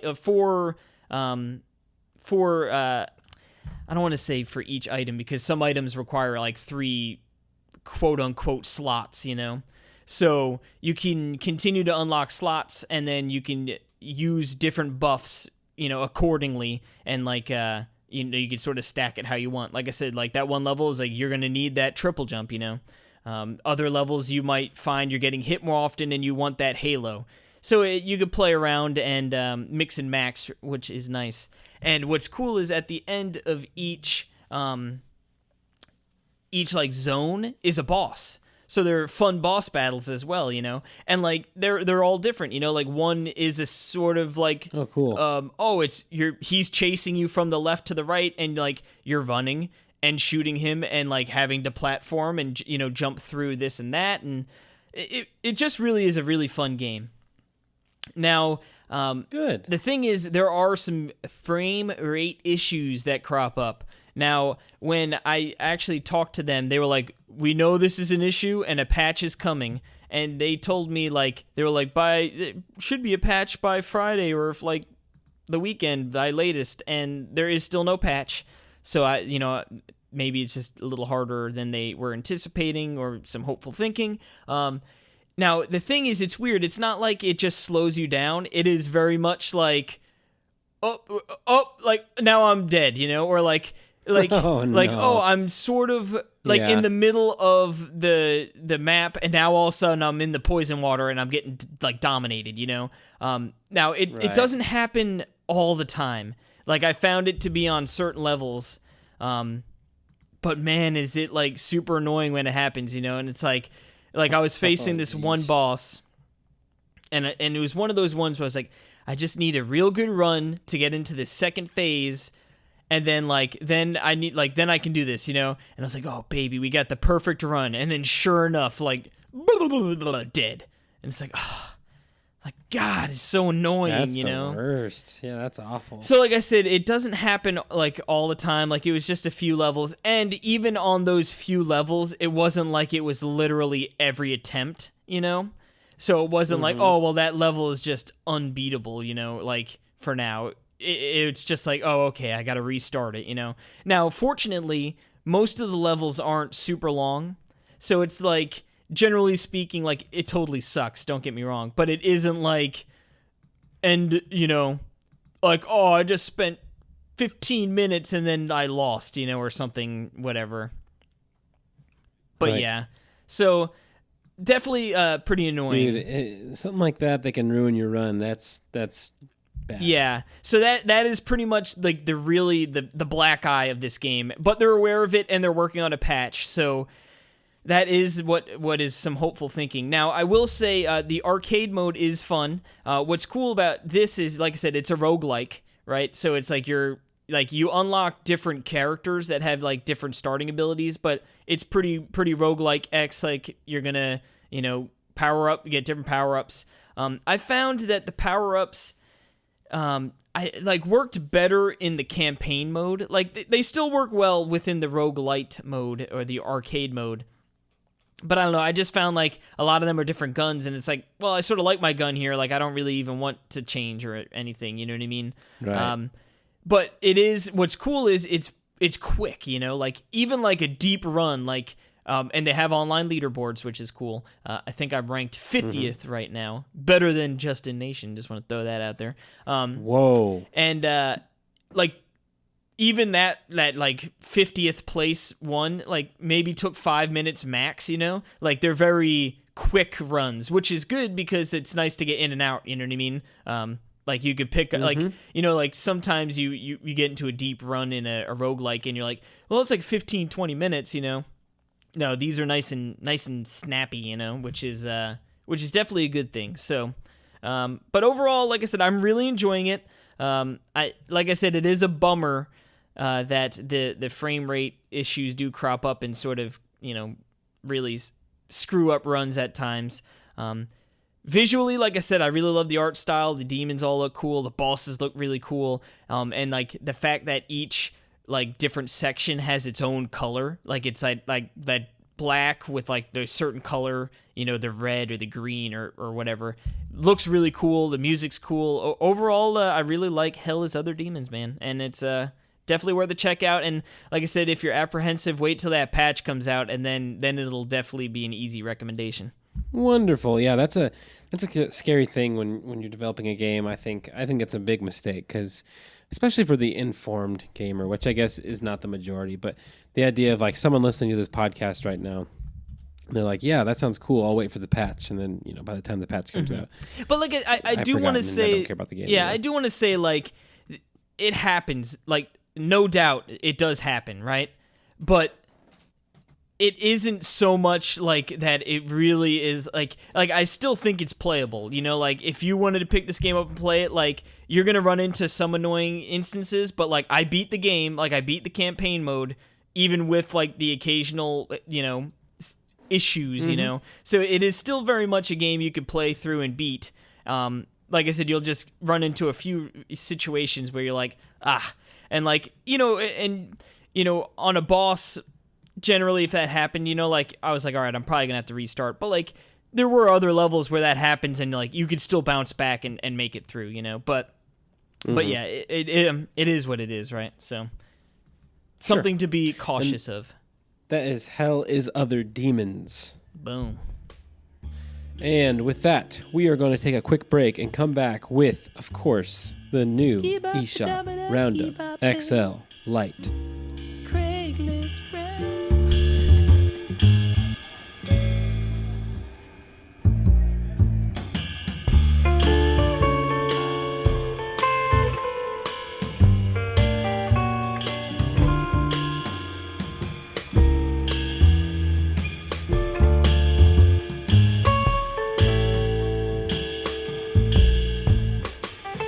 We're back. We're back from that musical break. And you know what time it is, Case? I think it's that time, Perry. Giddy up, baby. The new eShop Roundup. eHaw. That's right, the eShop Roundup. We back, boys. Yep, this is where we go through our North American eShop and we pick out a couple games of what came out this last week. Games that piqued our interest. We usually have a little runner-up and then our game of the week, and I believe we have 5 this week. 5? I got 3 of them. I'm making up for my previous ones. About time. Like that you one made where up I stole your game totally unintentionally. Sure, I'm was still funny. convinced you were looking at it trying to be a old funny gym bot. Yeah, That's what I think. I really wasn't though. But you can think the worst of me. It's okay. I So always do. now that So we why got this don't, nice why don't Captain you start Toad us music off going then? on, I'll start us off. And I know I'm cheating here because I know this is cheating, but it's well, not really. 1 is cheating. 2 are cheating. I say 2 How are are cheating. 2 cheating? I don't think so. Because this one is Arcade Archive's Psycho Soldier. Oh, well, this one's not cheating. Okay. This is $7.99. And this has it has a girl in a suit coat and red tie with pink hair riding a dragon in the most colorful fashion. And so you play as like a girl in a skirt, and I think it's 1 to 2 players, and it looks fabulous. And it's weird. There's lots of weirdness to it, but it's like a side-scrolling action game. Looks awesome. And there's a part at the end that just has crazy... Dude, there's something about those arcade games with the red and the yellow and the green and blue that they just stand out a lot. I love seeing old games like that because those colors were not in like the old Nintendo games. They just, they didn't really have that color scheme. So this game looks amazing. Arcade Archive Psycho Soldier. I might have to pick it up. Do it. Dude, You should do it. Dude, if Hamster would release like 50 games like on a cartridge, or like even like 20 games, it'd be sweet. It would be really cool. Yeah, like the arcade archive collection, baby. Yep, exactly. Volume 1. Yeah. Ooh. Now, what's your game? What's your first game? My first game here is Death Coming. Oh. This is a game where you play as a Reaper in a non-linear puzzle game. It is you plan and execute your kills by using the environment to your advantage. Looking at there was no video, it was just screens. Like, it doesn't really show you exactly how you're going to play, right? It's pretty but I don't know, impressive looking, though. It seemed interesting.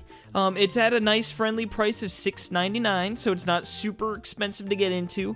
And Interesting. yeah, I could sort of the idea of using like, okay, like, all right, the Reaper's got to kill these people, right? But like, I'm assuming they not just gonna like, grab my Sith and slash some heads off. It's like, no, I'm gonna use the environment to make it look like it was some sort of accident, Yeah. So no, I thought that looked pretty interesting. Yeah, totally, man. That looks awesome. It's the pixel art. It's actually really kind of reminds me a lot of, because of the isometric view, kind of the Into the Breach. Like for some totally. reason, like a little bit. So I could see that. but way more colorful. All right, my next game is and this is I'll save this one. Yeah, I'll do Picross S3. He's cheating. How is that cheating? You knew Here's about the thing. Picross. Okay, well, hold on. Just so we can, okay, the rules have changed here, okay? Because this isn't, now that we don't cover every single game, I feel like we need to cover some of the important games as well, okay? So I guess so. It's not, I mean, you know what I mean? Like, I don't think we should leave stuff out. The eShop reminder. Yeah, you know what I mean? So, but this is, S3. I've been playing, I always play every week while Casey talks S2. There's a lot of content there. I was trying to really, really get through a couple of puzzles just now. So anyway, this game, by the way, the icon looks awesome. This game looks sweet. It's like underwater and it's green. I love how they have they always have their different theme colors for each one. But this one has a new color mode that looks really fun. So I'm excited about this. It's one of those things where I can't justify getting 3 until I complete everything in 2. I know, So it's I'm like, trying to like grind but I through want it. the new hotness. What's wrong with me? It's literally the same. It's I more know. of the same. I mean, dang it. It is, but it is and it isn't because of the new color mode. But yes, it is more of the same thing. That sounds like a Jimmy who wants to purchase this game right now. No, I mean, it has a new No, mode. I know. I'm kidding. I mean, I could get it just to try that new mode, Do maybe, it. Yeah, just buy maybe it. I'm just hitting buy right now. Yeah. Maybe that's what's happening. Maybe it's already downloaded. Yeah. But, all right, what's your game of the week? Moving on, we've got Dig Dug. No. Did you say Dig Dug? Dig Dog. It's not Dig Dug, it's Dig Dog. Dig Dog. There you go. Potato, patata. No, Well, isn't Dig Dug like a Yeah, thing? I know, yeah, Dig Dug was, funny enough, my mom is not a video gamer, but she loves her some Dig Dug. There's a behind-the-scenes video on the eShop. I haven't seen that before. Of Dig Dug? Yeah, like there's an actual like developer interview of Dig Dog. I love. See how many times we can say Dig Dog. It's almost 4 minutes long. That's pretty cool that they can do that. Talking about Dig Dog. Yeah. The dog. Yes, so this is an action roguelike platformer, and you're going to be discovering treasure by digging around, and you play as a little doggy dog. Yeah. What isn't there to love? And I know. It's another nice, friendly $3.99 It does. price, It looks great. Yeah, it's cool. It's got like, sort of that classic, like the foreground is like, black, and then you got the colorful backgrounds. Yep. Or like, well, not super colorful, but like two-toned color, right? So it's like you've got like 2 tones of blue, and you got a little background, some stars, and a beautiful moon. But yeah, you're playing as a dog, and you're sort of digging around, getting treasure and bones and all that good stuff, and it looks pretty cool. I know I've heard a lot about this from Neil. Yeah, Neil he's been going on about this, so I think we have a review on the site for it too. So check it out. This is a game that we should definitely pick up and talk about. Or maybe and have like Neil I said, on the it's show got and talk that nice about it. price, Yeah, $3.99. You can't beat that. All right, the last game of the week is the one and only long-anticipated Box Boy and Box Girl, or Plus Box Girl. I don't know what they call it. But there's a demo for it. It's only $9.99. That's a pretty good deal. I mean, I guess the last ones were $4.99 and like $5 and $6. Wait, what a deal! These are, the original ones are literally puzzle like masterpieces. I would say, honestly. I didn't think that, but maybe not the first. I mean, I liked the first one enough, but man, did I really like the second one of Box Boy. I fell in love with that game, and that was on this show that you can hear about Box Boy. But yes, I'm definitely interested in this one. This has a co-op mode, right? Isn't that the whole idea? Mm-hmm. Yep. And so I believe Neil said really cool. The co-op mode is really great. QB and QC. That's amazing. But yeah, it looks great. I'm definitely gonna get it. It's funny. I played I just all want the QB three. amiibo and the physical thing. I played all 3 of the first ones, or the first 3, the trilogy, if you will. Yeah. But I don't know. I just don't have the interest to play this one. I don't know if it's crazy. Just more of the same, or just too much Box Boy, or it might be a game that down the road, I'm sort of bored or whatever, and honestly, this is funny coming from me, but honestly, the cooperative nature of this one draws me away from it a little bit. Like, I don't necessarily want to play a puzzle game cooperatively. You don't want to play with Jill? I mean, tired of playing games with Jill? No. No, I like playing with Jill, but I like playing, just controlling it and thinking about the puzzles together. You know what I mean? Not necessarily like actually playing them together. Mm-hmm. Anyway, that's neither here nor there. So, I'll get this sometime. It's probably going to be, I'll get it when it goes on sale or something like that. Maybe if I have some downtime, but that's never going to happen. A lullaby, baby? Dude, lullabies are gone. I know. They're gone. Things of the past. Yes. Sad times. Yeah.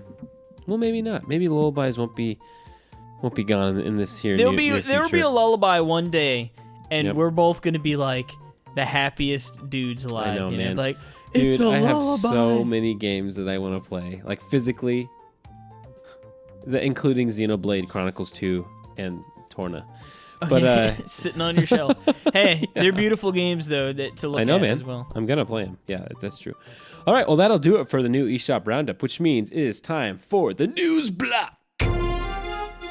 News Talk with Casey Gibson.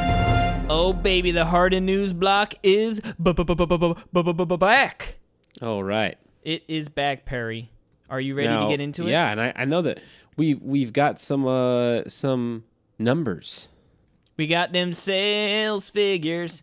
Everyone's favorite, right? So, yes. Nintendo, they came out and gave a bunch of numbers. 2019 has been Nintendo's most profitable year since 2009, which was when the Wii was at the peak of its success. Oh, yeah. So, wow. Nice amazing. Decade pass, and we're back on top for Nintendo, at least sales-wise for them. They Amazing. have sold 8 million units in Japan, and it's on pace to outsell PS4 Lifetime, Dude, possibly so- in the next few weeks. This next bit is amazing. Would you like to take it? No, go ahead. About 35 total units shipped. For 35 million. Yeah, 35 million. Yeah, 35, Not just 35. units. 35 million units total shipped, and that surpasses Nintendo 64, which capped at 32.93 million. So the Switch has moved on past the N64. Dude, so that's past the GameCube, past the N64. It's chugging on. I think they said the next milestone is the Super Nintendo. Yeah. But I think there's still like another 14 or 15 million to that point. Gotcha. So, you know that, but then again, we could be talking about that in less than a year, you know? Another big Especially Christmas. if they release another. The real Pokemon? Well, that, I mean, another SKU, like another system. But yeah, let's get to the games. Yes, we've got figures on them games as well. Smash has now sold 13.81 million copies. Now, This can't be right. Yeah. It's reported as the best-selling fighter of all time, surpassing Brawl, which was at 13.3 million, and Mortal Kombat 10, which was about 10 million units. So you say that there's never been a Street Fighter that's sold more than 13.81? Or a Mortal Kombat? Is that true? Can that be true? All right, so I just Googled Street Fighter V sales. Street Fighter V sales surpassed 2.9 million units. That was in February of 2019. That means Street Fighter is Capcom's 18th best-selling game and 4th most sold fighter. Wow. Let's see. Does it say what the other fighter? Now the updated I wonder if it affects it when they. Oh, here you go. Capcom Platinum Fighting Games. Street Fighter 2, 6.3 million. Dude. Street Fighter 2 Turbo, 4.1. If you probably combined all of the Street Fighter 2 versions, maybe. But no, yeah, it looks like Street Fighter 2 sold 6.3 million. Okay, so I have some pretty awesome numbers here. This is from Twinfinite. Now, these are the top-selling franchises. So Tekken, 47 million. Tekken is the number one selling fighting franchise. 47 million. Yeah, next one is Street Fighter, 45 million.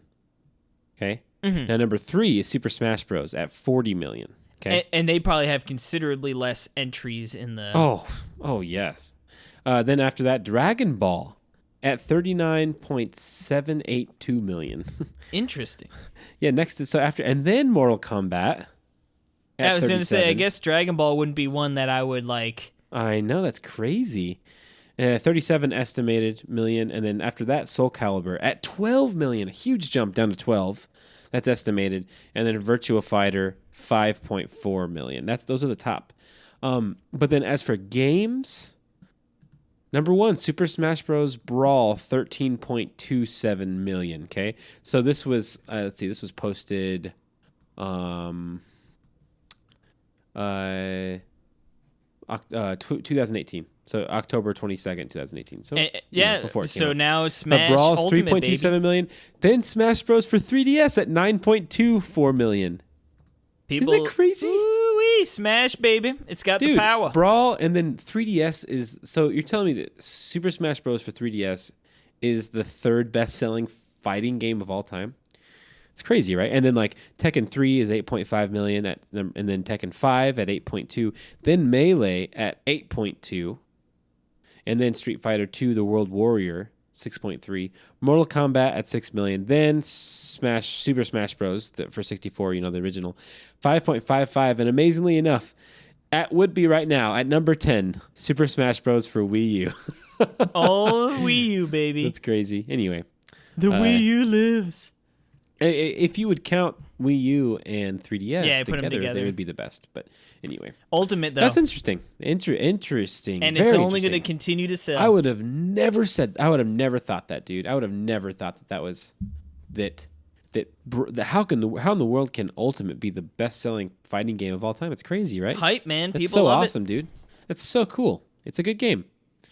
Well, you know what I think Smash has going for it is it really does cater to the hardcore and the casual, you know? Of course. Because it's like Street Fighter is going to be people who are into fighting games, you know? And like, sure, you might get like some people who are like, oh, well, like, yeah, Street Fighter, you know? But like, Smash is just like, oh, like, Smash Bros, you know, we can play crazy party fun. Exactly. But anyway. That's why it's genius. Yes. Moving along here, we've got Pokemon Let's Go at 10.63 million. Super Crazy. Mario Party at 6.4 million. They got to be real happy about that. Look at that. You've got 6.4 million. Yeah. Super Mario Party 2, where are you at? You got man, that's coming. Mario Kart 8 Deluxe now up to 7.47 million. Odyssey at 14.44 million. Zelda at 12.77 million. All chugging along. And then now this is crazy. You take this one, big fella. Yeah, so the online, remember the Nintendo Online that came out? That's okay. Nope. yeah, I barely remember it either. But there are 9.8 million online accounts. They got to be happy about that, right? Yeah, and now I wonder how many are, because Twitch or Twitch Prime or I guess Amazon Prime, whatever one you want to look at, is offering a free memberships through their account, you know, through having a Prime account. So I'm curious how many of those are, you know what I mean, like factor into that 9.8. But regardless, I mean, there's about 35 million units, so that's almost a third of the users, you know, paying for that service or you know, somehow. Crazy. I think that's crazy. So, I mean, I think that's good. You know, it's not terrible. No. It's not amazing, but it's pretty good. Yep. Now, moving along here, we've got this. This is a weird. Oh no, sorry, I almost jumped the gun here. New Super Mario Bros. U Deluxe sold to consumers more than 1 million units in the first 2 weeks of sales, and And cumulative sales are now at over 2.5 million since January 11th. That's pretty good. When they launched. For a port. I tell you what, man, it's gonna definitely be in my top 10, if not my top 5 games of the year. Woo! Well, spoilers. I know, sorry, spoilers. But the other thing after this is that Yoshi's Crafted World is. See, it's funny that they didn't give any numbers, right? But they said it's selling faster than previous games in the series, and also attracting a large female audience. There you go. Yeah, that means it probably is not at 1 million units. Because I feel like if they hit 1 million, they'd still be like, well, even still, you know, woo. Yeah, I don't know. I mean, I think if you see like all these 10.6. Yeah, and I guess if you put it in million, if you do like a 1.5, it's not as good. But I guess because like why didn't they put New Super Mario Bros. U? They should have been 2.5. You know, like that's still pretty good for a port. You kidding me?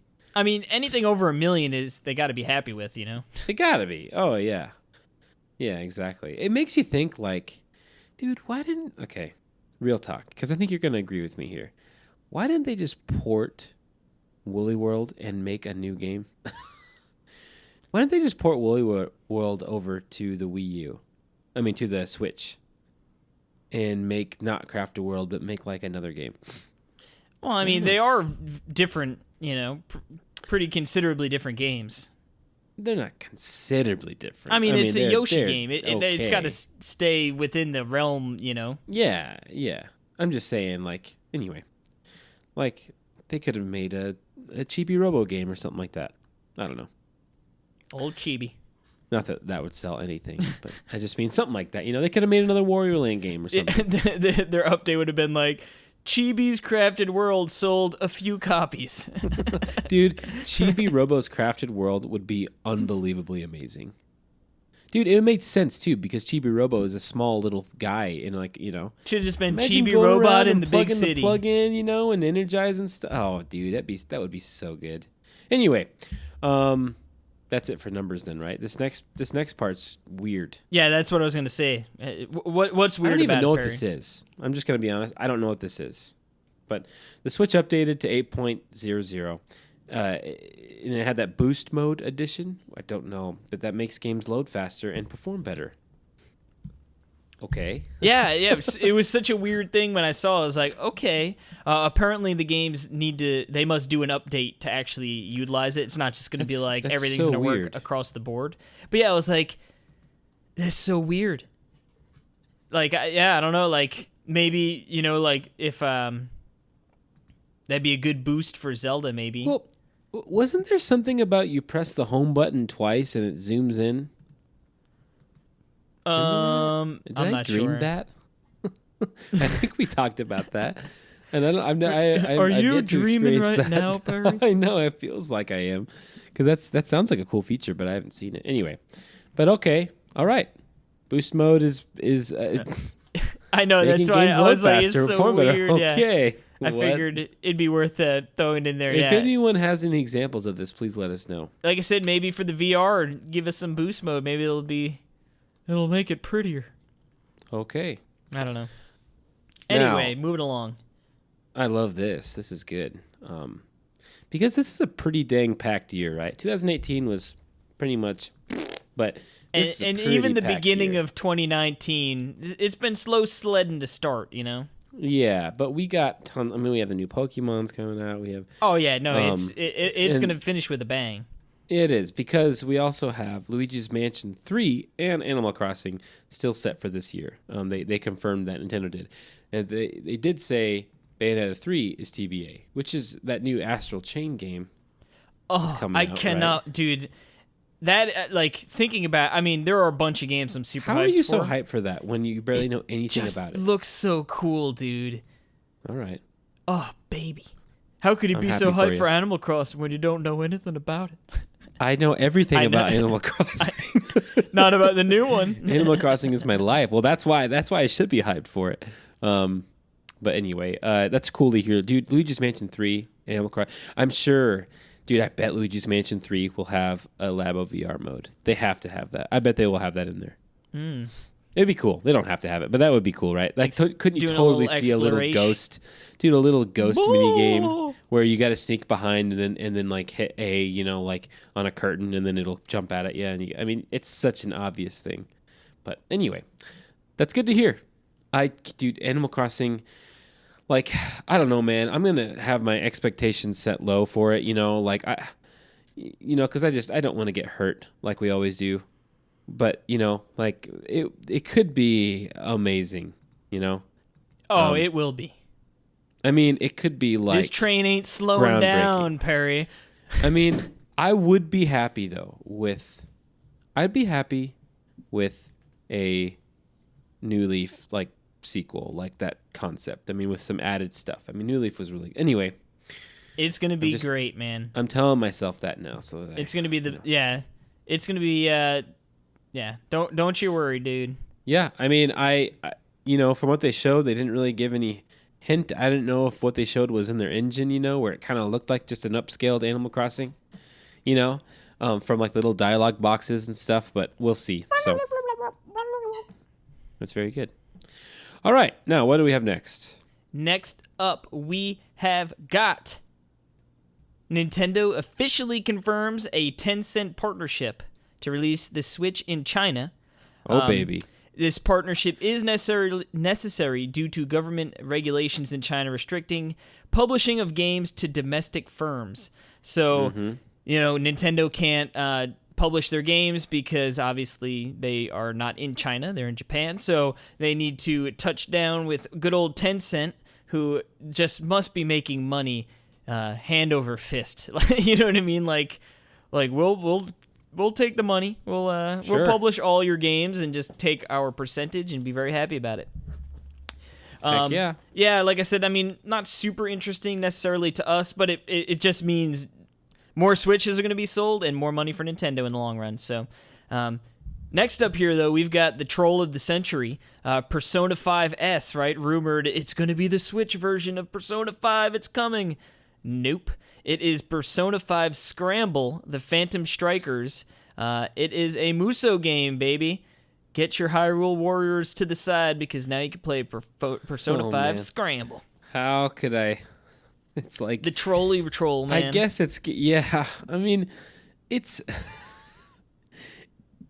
cool. I mean, it's cool the same way that Hyrule Warriors is cool for people who like Zelda. Yeah. I mean, whatever. I think big Persona fans will they're gonna love this game. Like, it's gonna sell like hotcakes. You know what I mean? I mean, to be honest, I'm telling you, those games hold their value. I don't know how. Muso or but Persona? they do. just the Warriors games, like Hyrule Warriors and Fire Emblem Warriors. Dude, Like I would totally Warriors get those. is downright an incredible game. Like It's not an incredible game. Dude, it is awesome. I wouldn't say it's awesome. I mean, I would say it's great. It's super fun, and it's got an unbelievable amount of content. It's not a 9 out of 10 game. It's not a 9.5. Think of how many characters there are and how many different weapons all those characters have. Like, it's just dumb, but the gameplay's not incredibly fun. It could be better. But yes, it's good. It's a solid 7.5. Ooh, it's more tops, than that. Maybe. I'd go 8.5. 8 tops. Just pure anyway. like how much content. Oh, the worst, like, the 3DS version was so good to have that portable. Yeah. It and really it had the extra features I guess the too. Switch version. I mean, I didn't play Hyrule Warriors on the Switch. See, that would be perfect. It would be though, yeah, because you get you've got the beautiful looking game, and you've got like the whatchamacallit, the portability. Yeah, of it I've all. waited forever to get this game, like on a sale or something. It's never on sale. No one on Craigslist has sold. Everyone loves it. They don't want to sell it off Craigslist. And the funny thing is, like, would I buy Persona 5 on Switch? Maybe. Like, I'm not gonna say no. Like, honestly, I'm not like completely disinterested in it at all. Would I buy this Phantom Strikers, Muso game? Maybe on a sale. Like, because it's not so hard to get into, and it's not like a 70-hour commitment. It's just to play what you want and have fun. You know what I mean? Mm-hmm. It's way more approachable than Persona 5. Yeah. So for sure. maybe you get in, you learn the characters, it's fun, and then maybe it makes you want to play Persona 5. I don't know. I mean, I think it's cool. No, I mean, honestly, it's like, yeah. Am I going to get it? I'm not sure. Maybe. Like you said, I like the Muso games. It's like you said, they're sort of like, I'm just going to sort of turn off my brain and do all these like cool looking moves and just destroy like a bajillion people, like, and it's going to be fun. Yep. And exactly. It looks cool, and like Persona is just a really stylistic game, so it's like I think it'll probably look really cool. And yeah.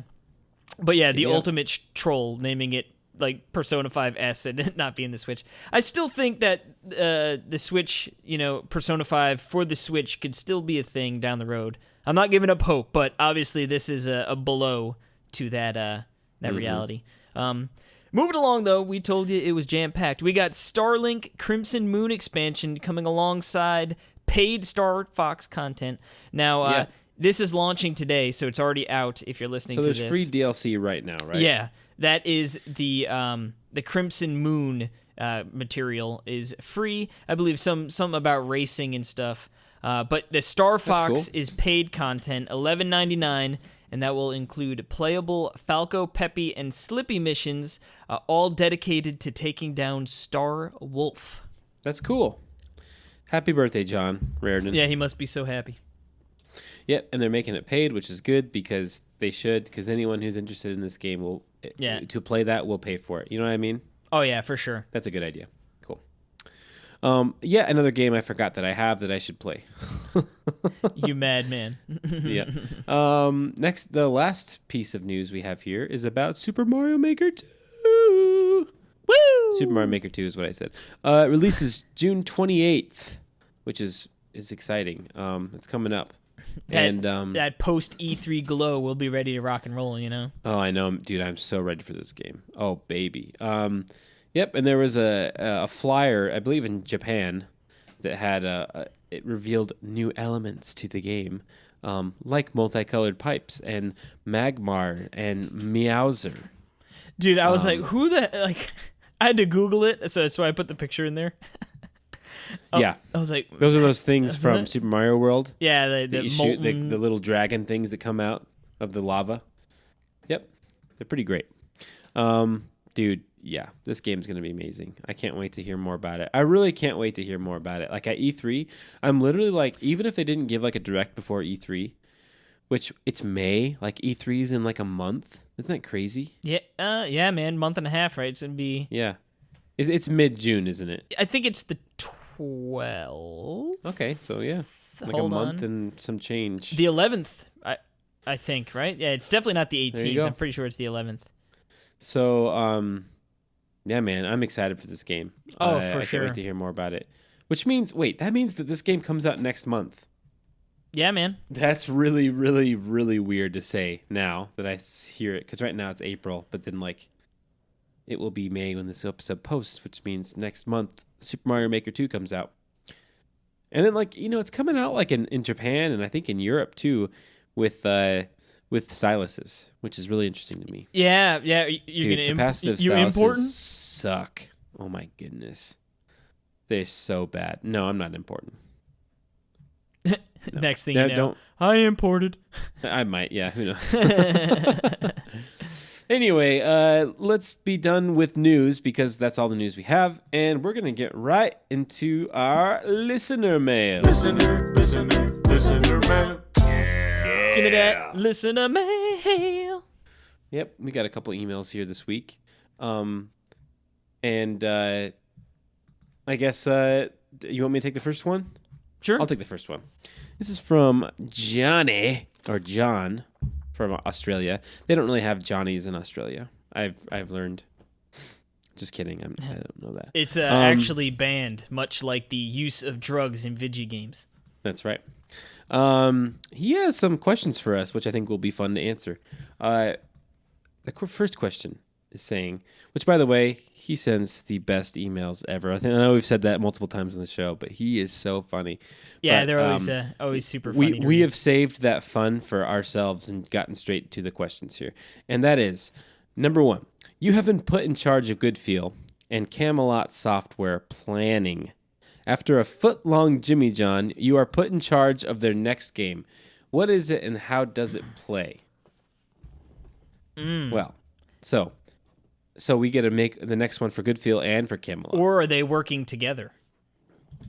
Nope. We're going to do 2 games. Unless you want to work together. I have an answer for this. This is easy. Very easy. All right, let's hear it.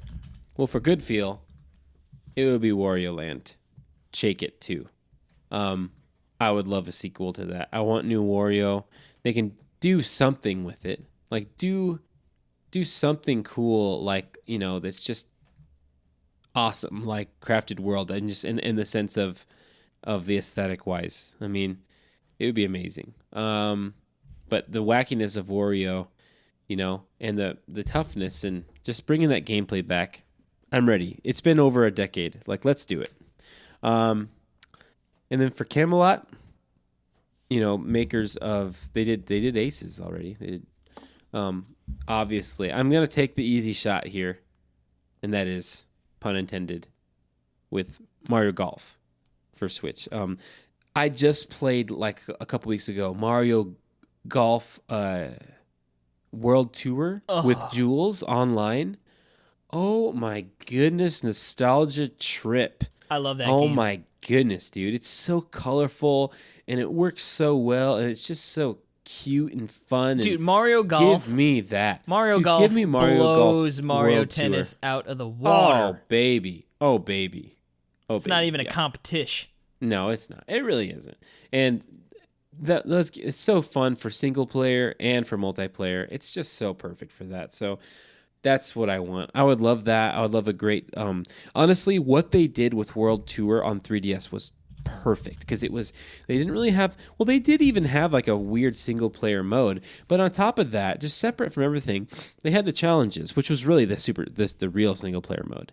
And there was tons of them. And you had to be really good, and you do all these challenges, and then when you beat all of them, you unlock harder challenges. And so it's you start with star coins, then you win them, and then you get the moon coins. And I'm telling you, I've played over 60 hours of that game, and that's pretty crazy for a golf game. Oh yeah, I don't know I how beat them many. all. Then I there's definitely DLC put a bunch too. in. There was 3 DLC packs for that game, which is crazy. I'm pretty sure I never bought them. I'm pretty sure I never bought them because I was I want to finish the content first before beating it, and then so I beat it, and I was like, okay, I'm kind of done now, but I'll come back later. I never did. You son of a gun. Yeah, but what about you, Case?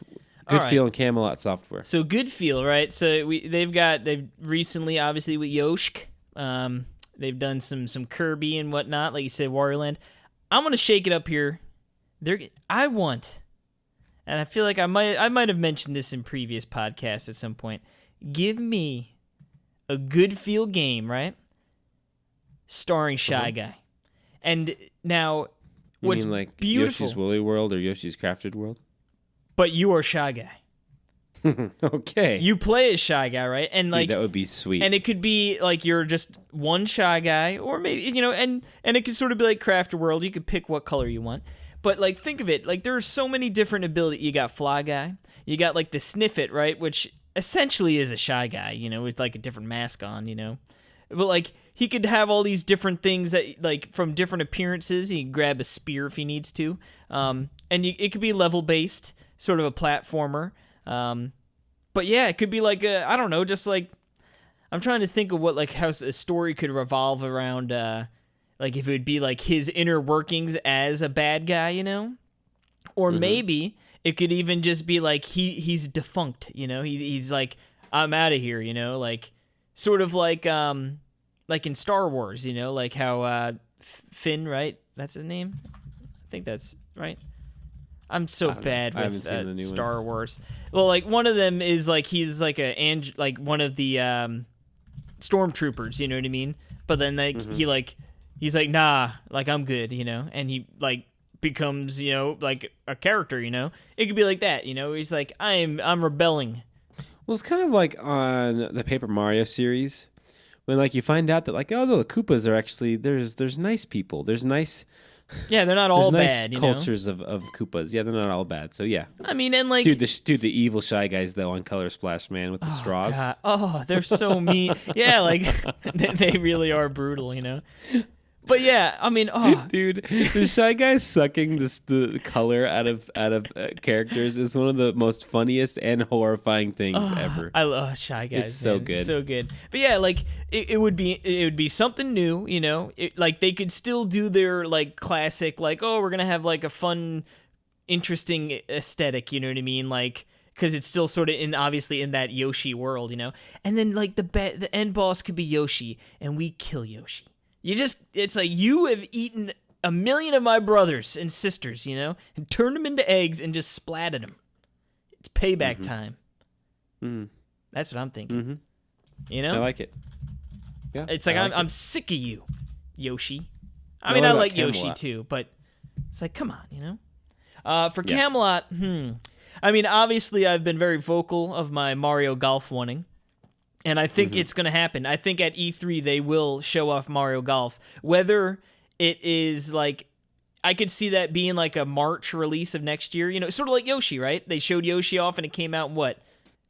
Was that March or was it February? No, dude, that was a year. That was in 2017, dude. Oh man. So yeah, that's a long time ago. So, but anyway, so they show it off and it comes out before next E3, early next year. Yeah. I mean, I'd love for it to come out this year, but like just the way Nintendo is sort of stacked with games, Yeah.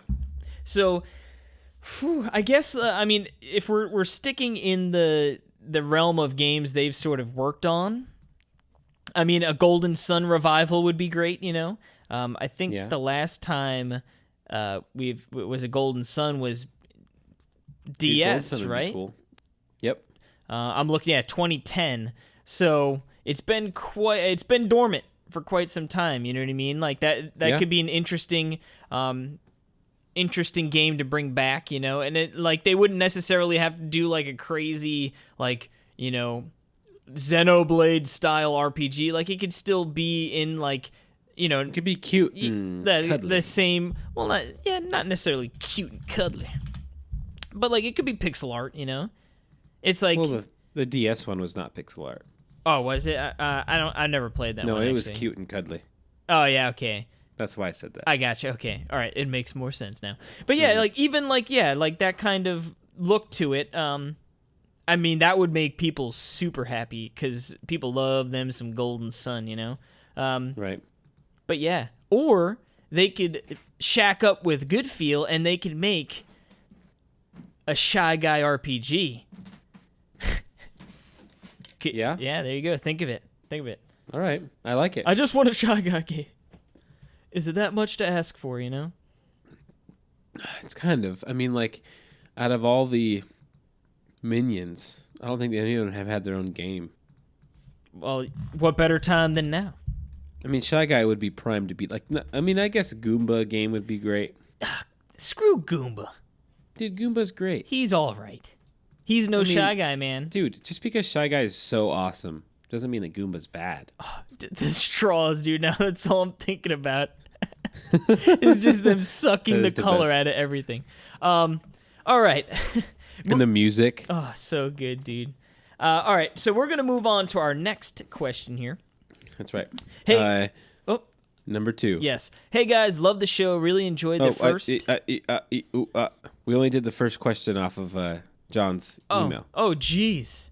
Oh, okay, Sorry, I see. Oh, yeah, then you jumping that you big read old it. gun. You read it. All right. This is back from John. Here we go. Question number 2. Are there any Nintendo handheld franchises you feel are dormant that could be resurrected on Switch? Much as I love the big AAA Nintendo titles, I just love the less technical prowess, uniqueness of Nintendo's handheld library. I mean, first one that jumps off to mind is Box. No, I'm just kidding. Is Rhythm Heaven. I mean, not that it's necessarily one, dormant, because I mean, we did get the Mega Mix And then it's launch. like a handheld. I mean, he went for the handheld franchises, but like that concept of the smaller games that are dormant, Yeah, I mean, for me, like that one jumps off the page because it's incredible. I'm trying to think what other handheld dormant titles. You got any cooked up? Yeah, I got a couple. One of them being Mole Mania, back on the Game Boy, the old Miyamoto game. I think the first Mystery History that we had. Spoilers if you haven't listened to that. Yeah, that's an amazing Game Boy game. One of my favorite Game Boy games of all time. I don't think there's been anything. It's a great puzzle game. I don't think there's been anything sequel to that, so that'd be cool to revisit that. Another one would be. And this is kind of interesting because I don't know if it's dormant yet, but it's almost there, kind of, which is Pushmo. Pushmo World was on the Wii U, and that was cool when that came out. But that was a long time ago, and we haven't heard anything since. And I figured that Switch would be prime for a Pushmo collection or something, or a new one. Smashmo, Crashmo. Well, it's just funny, sort of, like, obviously Nintendo, right? When they're sort of the sole provider of game on a console, it's like they would have to push those smaller games, right? Because it's like we need to fill up the library in between our big tentpole releases. And now it's like with all the indies and stuff, it's like they could sort of take a back, take the pedal off the metal and sort of take a step back and be like, well, we could just sort of let everyone else fill that out. So, it's sort of disappointing because I do love those smaller games, and of course now I'm trying to rack my brain. They're like my favorite. Like another one, even like Dylan's Rolling West, like those kind of games. Like not. Yeah. What was the eShop releases? The freaking submarine game. Oh my goodness. You know what I'm talking about though, right? Oh my goodness. Why can't I? Steel Diver. That's it. Like weird games like that. I mean, again. Dude, I love Steel Diver, man. I guess Pilot Wings necessarily isn't a strictly like a whatchamacallit. See, I would say like Advance Wars. Well, yeah, that's like the obvious one, right? Yeah. Yeah. But like Pilot Wings, we haven't seen a release since the DS game, right? And like I said, I know it strictly, obviously, Super Nintendo and 64. But like, man, like I would love a good old-fashioned Pilot Wings, Mm-hmm. I really would. Dude, because they're just so relaxing, VR would be sweet, dude. Oh, yeah, the Labo kit, baby. Wouldn't that be great? But anyway, just the Pilot Wings in general. It always just had such good music, dude, and it's just enjoyable to fly around and do these little tasks. It really tasks. is. I mean, again, I've only played Resort on 3DS. Dude, I bought that for like $4 off eBay, and it was like the best $4 I've ever spent. Dude, it's such a great game. Like, totally, that music of that game and the look and feel, that is amazing. That is like one of the most strongest nostalgic games I can think of. Playing that like all day when I first got my 3DS, just flying around, that feeling of seeing the wind blow into your face, like the 3D, like the gut. Dude, what a great, and yeah, it was super relaxing. It's just, it's like... I love that game. And on the Switch would be great, Yeah. Come on, Nintendo. I know. What are you waiting for? Yeah, it would be good. All right, there's one more question on here. He said an idea for features be a Nintendo top 5, which we've done a few of those. But he would love to hear our top 5 chickens featured in games on Nintendo systems. Oh man. Now, Well, I'm going to go ahead with my number for one. example, is this one we're fielding right now? Yep. So my number one, we all know what my number one is, and that would be chicken from Chicken Wiggle. Duh. And that's a no duh type thing. Now, we also have bomb chicken. You've got Ultimate Chicken Horse. Okay, I've never. I don't know. I just is that a googled chicken? Nintendo chicken, and you've got And then of course the cuckoo Chicken Range. or the cuckoo. There are a lot of chicken-based Switch games here, dude. Are there? Well, like Chicken Range for the Nintendo Switch, which also looks like it might have got it's got a physical release. No. Good Jeebus. Then you've got Bomb Chicken. You've got Ultimate Chicken Horse. You've got Chicken Wiggle on the way. Like you said, you've got Legend of Zelda. Breath of the Wild. Yeah, I would say yeah. So you got 5 chicken games right then there on the Switch. What's Chicken Shoot? Oh, that's a Wii game. Oh no. That's an old. Oh no. But it's on any Nintendo system. No, I know. I'm just I'm trying to think of some old chickens. I can't think of any. But for sure, we need more preparation chicken for a top 5 of Chicken this Wiggle. caliber. We do. So, anyway, We'll keep that in thank mind. you so much, John. We'll do some top 5s, and please send us more emails, like our other friend that sent us this email, Joe. Yes, and he says, "Hey guys, love the show. Really enjoyed the first History's Mysteries. Keep up the good work." He was the winner. He suggested their topic, and now we're going to make it a staple. And That's a right. returning staple. Yep. We're already working on our next one. Yep. And he says, now on to the question. Thanos has acquired all of the Infinity Gems and is planning on eradicating half of Nintendo's core franchises. He leaves it up to you to decide which will remain. He just said and Wario which has are acquired. dust. Those are eliminated, will have no sequels, and all past games will be gone. From the following list, no. which franchises are staying and which are not? What a Brutality. purely evil Yep. thing. From Joe, a.k.a. Pure Evil on Twitter. It's funny because when I read this, I did not see that the past games would be eradicated. So this is tough. Me neither. Yeah, because I was This like, is- okay, no future ones. Like, that makes it easier. But we've got 10 here, right? So that means we got to eliminate Yep. 5. I'm going to read So- off for everyone. Okay, yeah, go Mario, ahead. Zelda, Pokemon, Xenoblade, Splatoon, Metroid, Fire Emblem, Kirby, Yoshi, and good old Donkey Kong. Okay. I think I have a pretty good. Now that I've got I a thought about couple it, I can eliminate right off the bat. Okay, one of them being Kirby. Yeah, I think Kirby's dead. Kirby's dead. So I'm going to put... That's Yoshi, but that's okay. Oh, what's it? So yeah, Kirby, and then actually I would say Yoshi. Like out of all the franchises, Yoshi can go. I mean, let's just See, I'm not ready to cut Yoshi yet. Oh, come on. All Okay, right. let's think All of right. ones that well, will 'cause, stay. Let's think about all the Yoshi games. Mario that, and Zelda are staying. I'm sorry. Yeah. They're staying. those are yeah. You can't get rid of those because those are everything. I'd say personally, I'm putting Donkey Kong in that category Dude, too. Donkey Kong's not going anywhere. All right. I'm sorry. So we've got 3 games, If you're gonna take Donkey Kong, and we've got 2 games eliminated. wait a second. Can we get away on a technicality here? Because Mario comes from Donkey No Kong. technicalities. Why not? Because Mario and Dude, this Donkey is an Kong are evil 2 thing. very different series. How can they be very different series when when they came from the same series? Get out of here, Jimmy. Because then Yoshi came from Mario as well. Yeah, I know, but we can get that, and that's not a technicality. That's just we didn't We're just playing eliminate the game any there. games. Okay, so okay, fine. I think So we this have 2 is where spots we're we need going to to fill. start differentiating. Yeah, Unless we're, I would say. are we making it? Because Okay, all right. okay. Let's just be honest here. Okay, let's just be honest. Xenoblade. See, Okay, listen. I know it's an incredible game, but like out of the history of everything, I'm keeping Xenoblade, dude.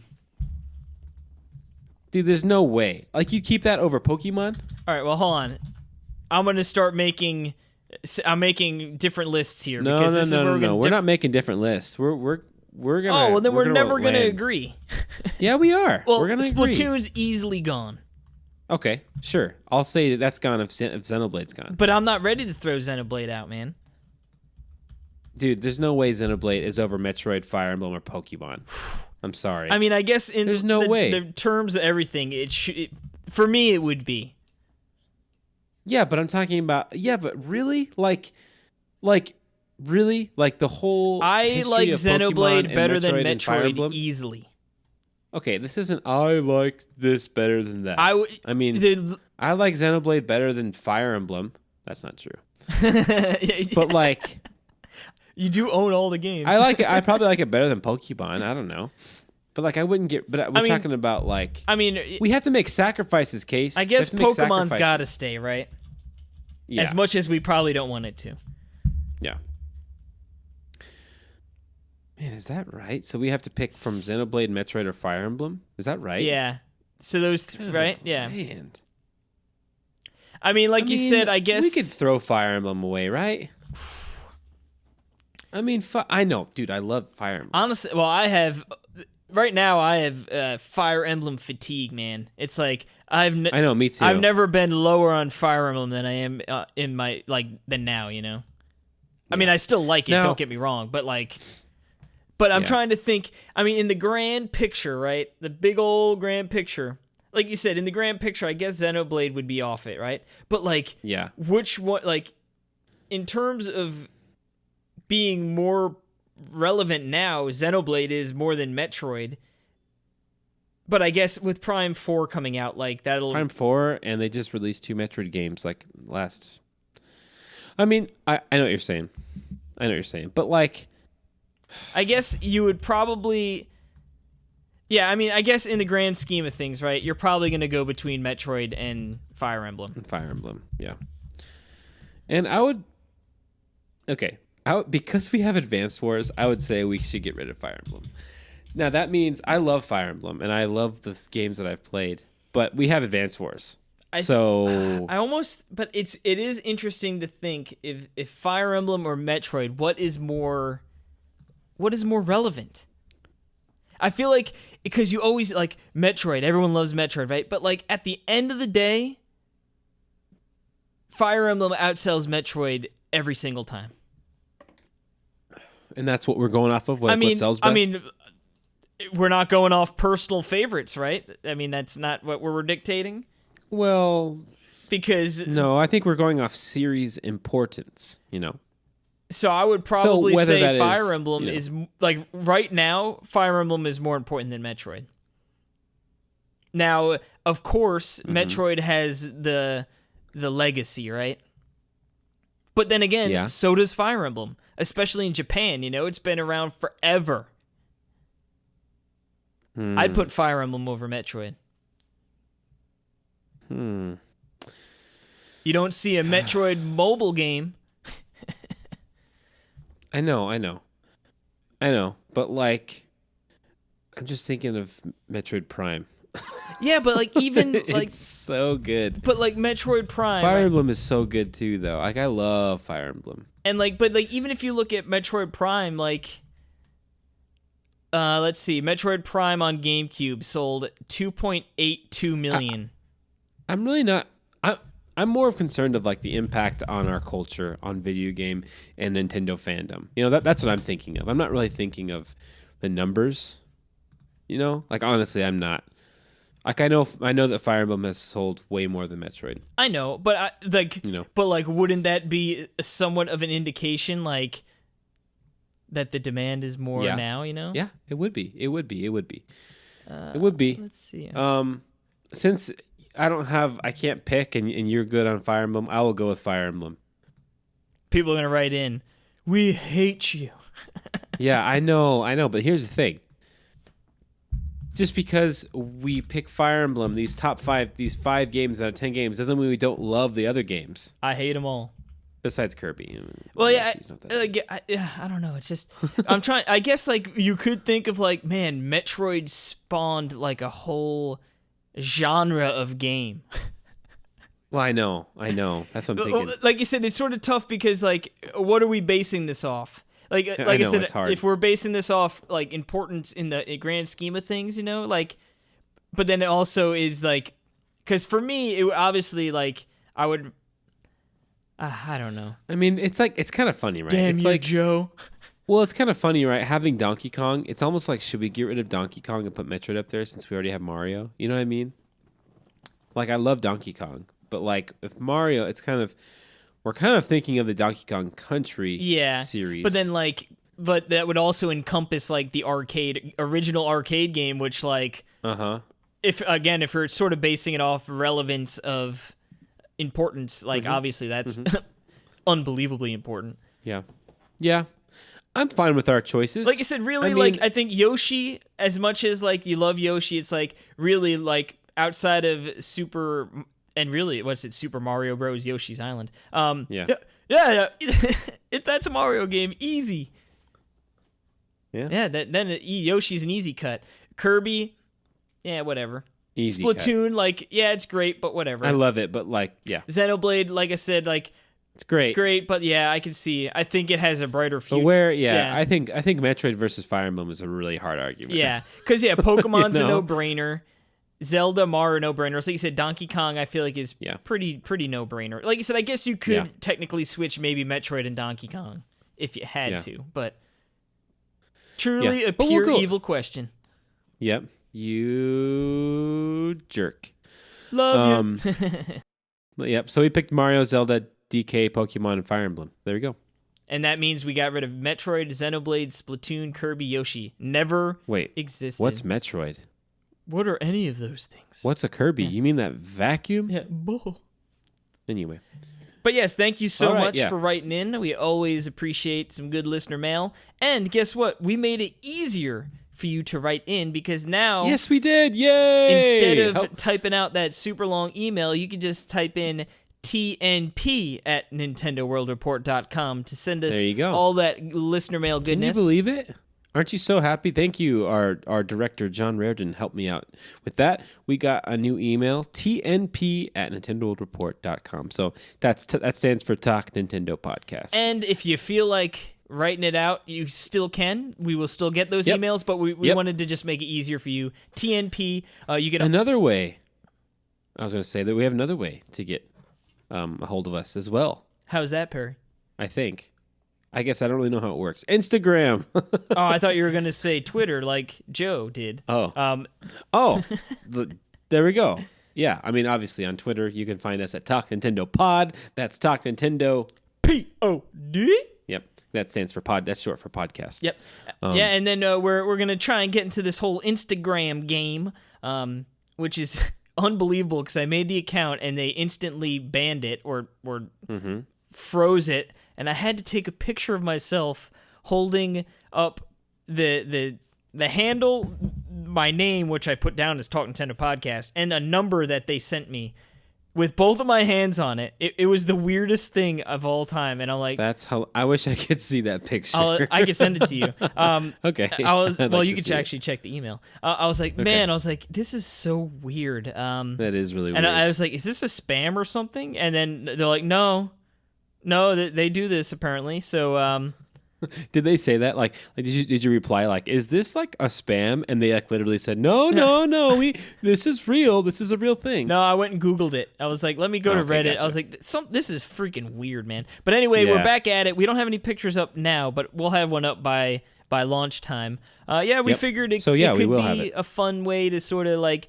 Well, I mean, of course, try and take some cool Nintendo picks, but also be like sort of update what we've been playing before we talk about in the show, so you guys can sort of get like a glimpse of like, oh, hey, like they're gonna be talking about this week, like cool, you know? We'll see how it goes. Figured why not, right? Yeah, it's fun. But yes, of course, I guess we already said all the other things. That's right. You could check out, like I said, I've been trying to stream a little bit more on Nintendo World Report TV on YouTube, although I believe we're going to be making the switch over to Twitch, because Twitch is definitely way better streaming platform. So. Oh wow, yeah. So that's cool. Yeah. So yeah, we got more updates on all that. new platforms happening. Yeah, we got all over this platforms business. for days. And then we also have, I am doing a lot more unboxings and stuff, like I said, over on YouTube. So check that out. Ooh-wee, heck yeah, man. In WRTV. Yeah, and I'll have a review video. I think I'm doing a video review for Hell is Other Demons. But anyway, I digress. We're rambling now at this point. So, once again, Quit rambling. Thank you everyone who wrote in for writing in. We encourage you always to do that, and we appreciate you guys and gals listening to us. And, yeah, it's very great. Send us an email right now, tnp@nintendoworldreport.com. All right, have a good week, everyone. Poodles!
Recording. Did you get that on there? Yep. Or like at least the Okay. sounds like I started a car, you know? Because it's really scary. Yeah. Gotcha. Boo! All right. The straws, dude. Now that's all I'm thinking about.